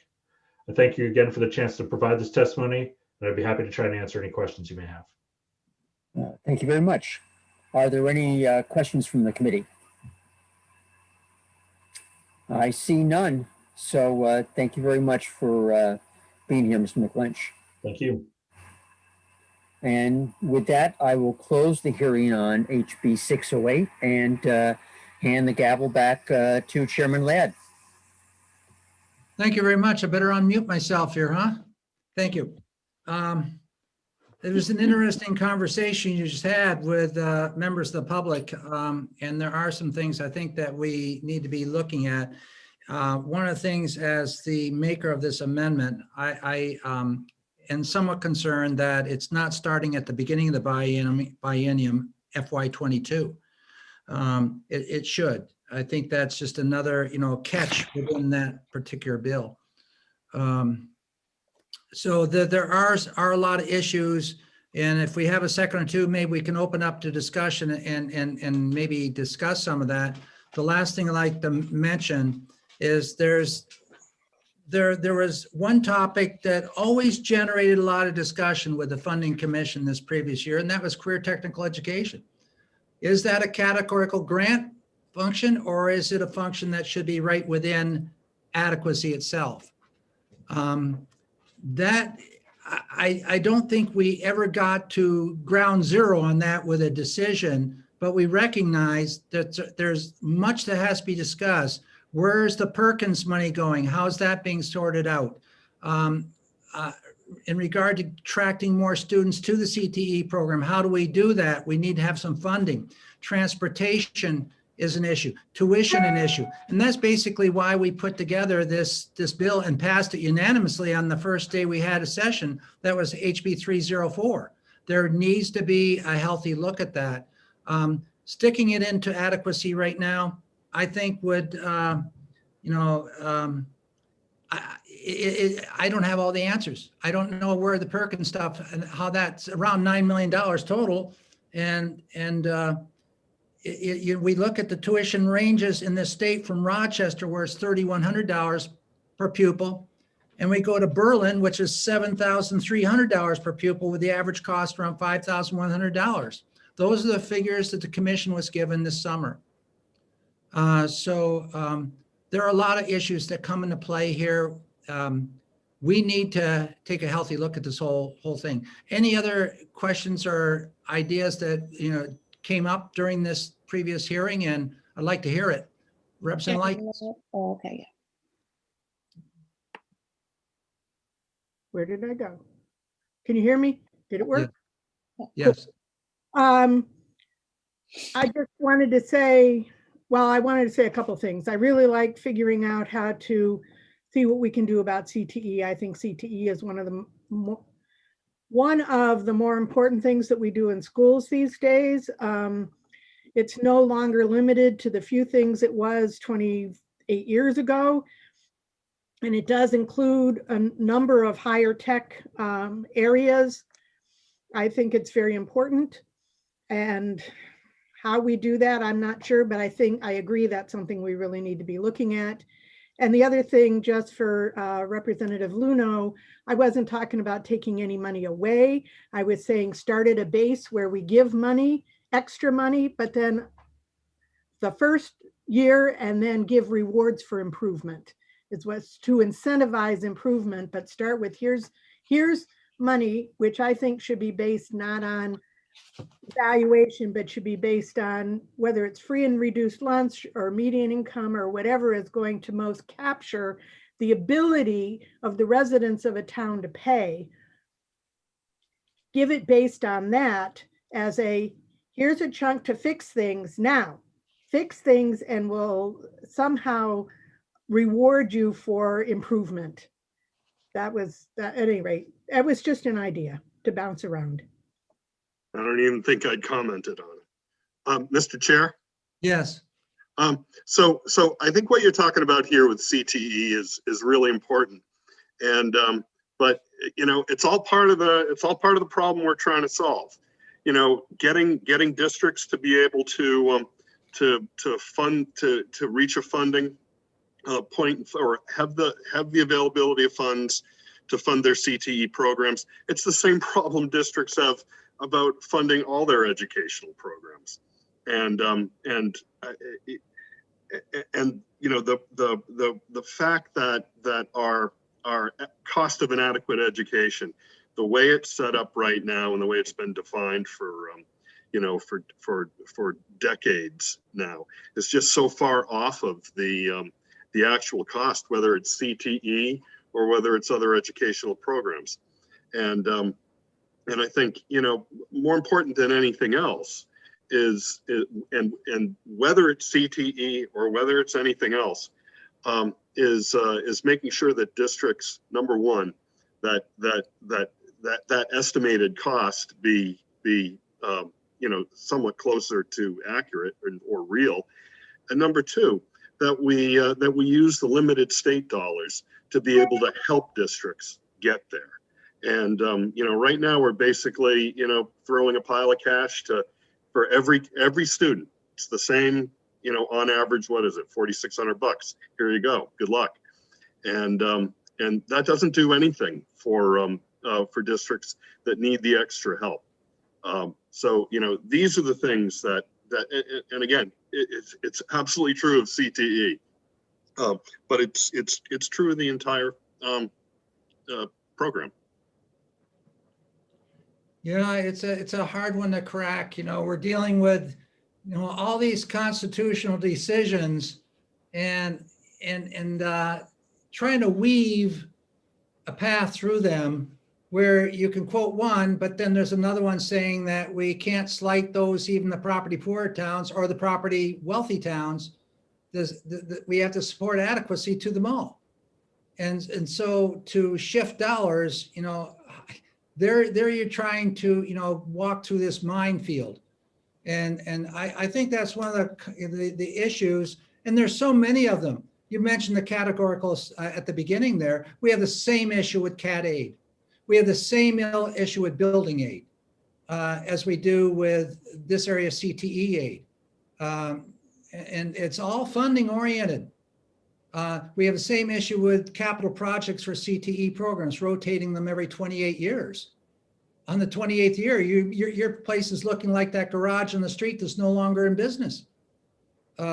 So, we have a huge issue in terms of how we look at education. But my suggestion is that we look at it, we have to prioritize, and we're not going to be able to do it all. Rep Myler had his hand up, and yeah, I think that's it. Representative Myler. I just want to comment on a couple of things that we've been talking about. One of the things we found is that some of the communities that have poor property value are making a tremendous effort in trying to be competitive with surrounding towns. And yet in their effort, they still fall far short. One of the things we did find that in the study over the summer is that there was a question regarding about, well, how do you value this property? I mean, what's the value of a Newport versus a Hopkinton, for example? And one of the things that the Department of Revenue Administration has created, and this is fairly new, that they now have a system, it's called the Mosaic system, that basically provides much greater equity as it relates to how you evaluate property. So that's a real plus. The other thing that was mentioned earlier, and that is, how do you deal with people who just can't afford stuff? And the commission took a long look at the issue of how do you get some property tax relief? And what we found was that the current program, and there is a current program, that it really hadn't been looked at for over 20 years. And the DRA basically said, this needs to be revised. And so there is a bill, House Bill 504, that's currently before the legislature that will address the issue of property tax, that will move the potential of somebody being able to get $1,000 rebate in their taxes to try to help deal with that issue. So the commission looked at both the issue of not only what we're looking at right here as far as the funding, but how is the funding generated? What are the options for it? And I think that was, and Representative Moffett talked about the issue of poor towns. This is a problem. It's not that the poor towns aren't making an effort. They're making a heck of an effort, but they just can't raise the money as much as you can a wealthy town.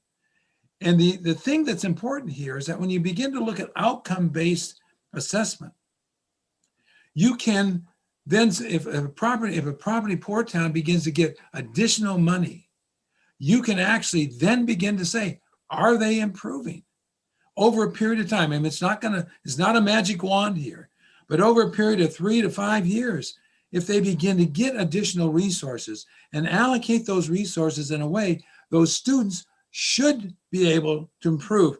And in fact, in the couple of the states that this is, in Kansas, et cetera, where they have done this, the students have in fact improved with that additional income and that additional support from the state. Thank you. Is there anything else for the discussion here? It's a good discussion. And it's, of course, we're going to have to get some resolution here, seeing that we'll be creating HB1 and HB2 shortly here. And all this is going to contribute to it. Rick? Yes. Yeah, so just in the big picture of things, obviously, we just heard 608. That's in this basket of bills. So is Senator Hennessy's bill, Senate Bill 135, Senator Kahn's bill 145, Senator Kahn's comprehensive bill, Senate Bill 158. House Bill 623, I think, was just retained in the Finance Committee this morning.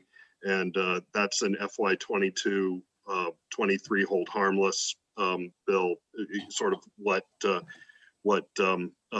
McLynch was talking about. You know, we've seen sort of an artificial collapse in student enrollment during the pandemic that would, you know, drive the adequacy funding for the next school year. And so fixing that. So there's a package of bills all in here. And, you know, like I like to say, you know, there's a pony in here somewhere. And you know, but these are things that I hope members of this committee are gonna take a look at following closely. Not all of them are going to be coming through this committee.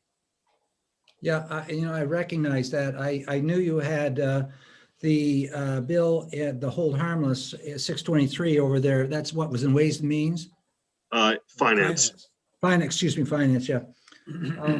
Yeah, and I somewhere along the way, we're going to have to come upon to agreement on some of those broad elements that would have been in our formulas in the past. I, for one, can say right now, I'm not a fan of stabilization. And I never have been. Stabilization becomes permanent. It's something we've used. We used it. The 2008 formula had a hold harmless in it, not to the same degree. I think it was underneath $30 million, probably around $26 million. And then we have stabilization that was created in the, you know, back, 2012, and then slowly eliminated, and people were learning to live off of that. And to compound it, we have this really decreasing demographic, which is, and we still have this per capita formula.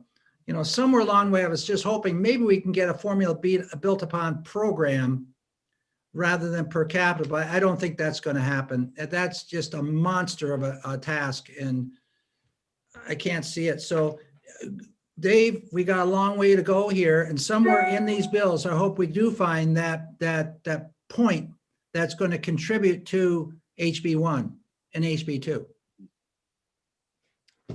Who knows what it's going to look like? So it's going to be, the fight is going to occur in Division 2 and then on the floor. I don't have anything else to say today, guys. You know, I've said this for months and months and months, and I know others right here have done the same thing. So it's, so is it time to call it quits for the day?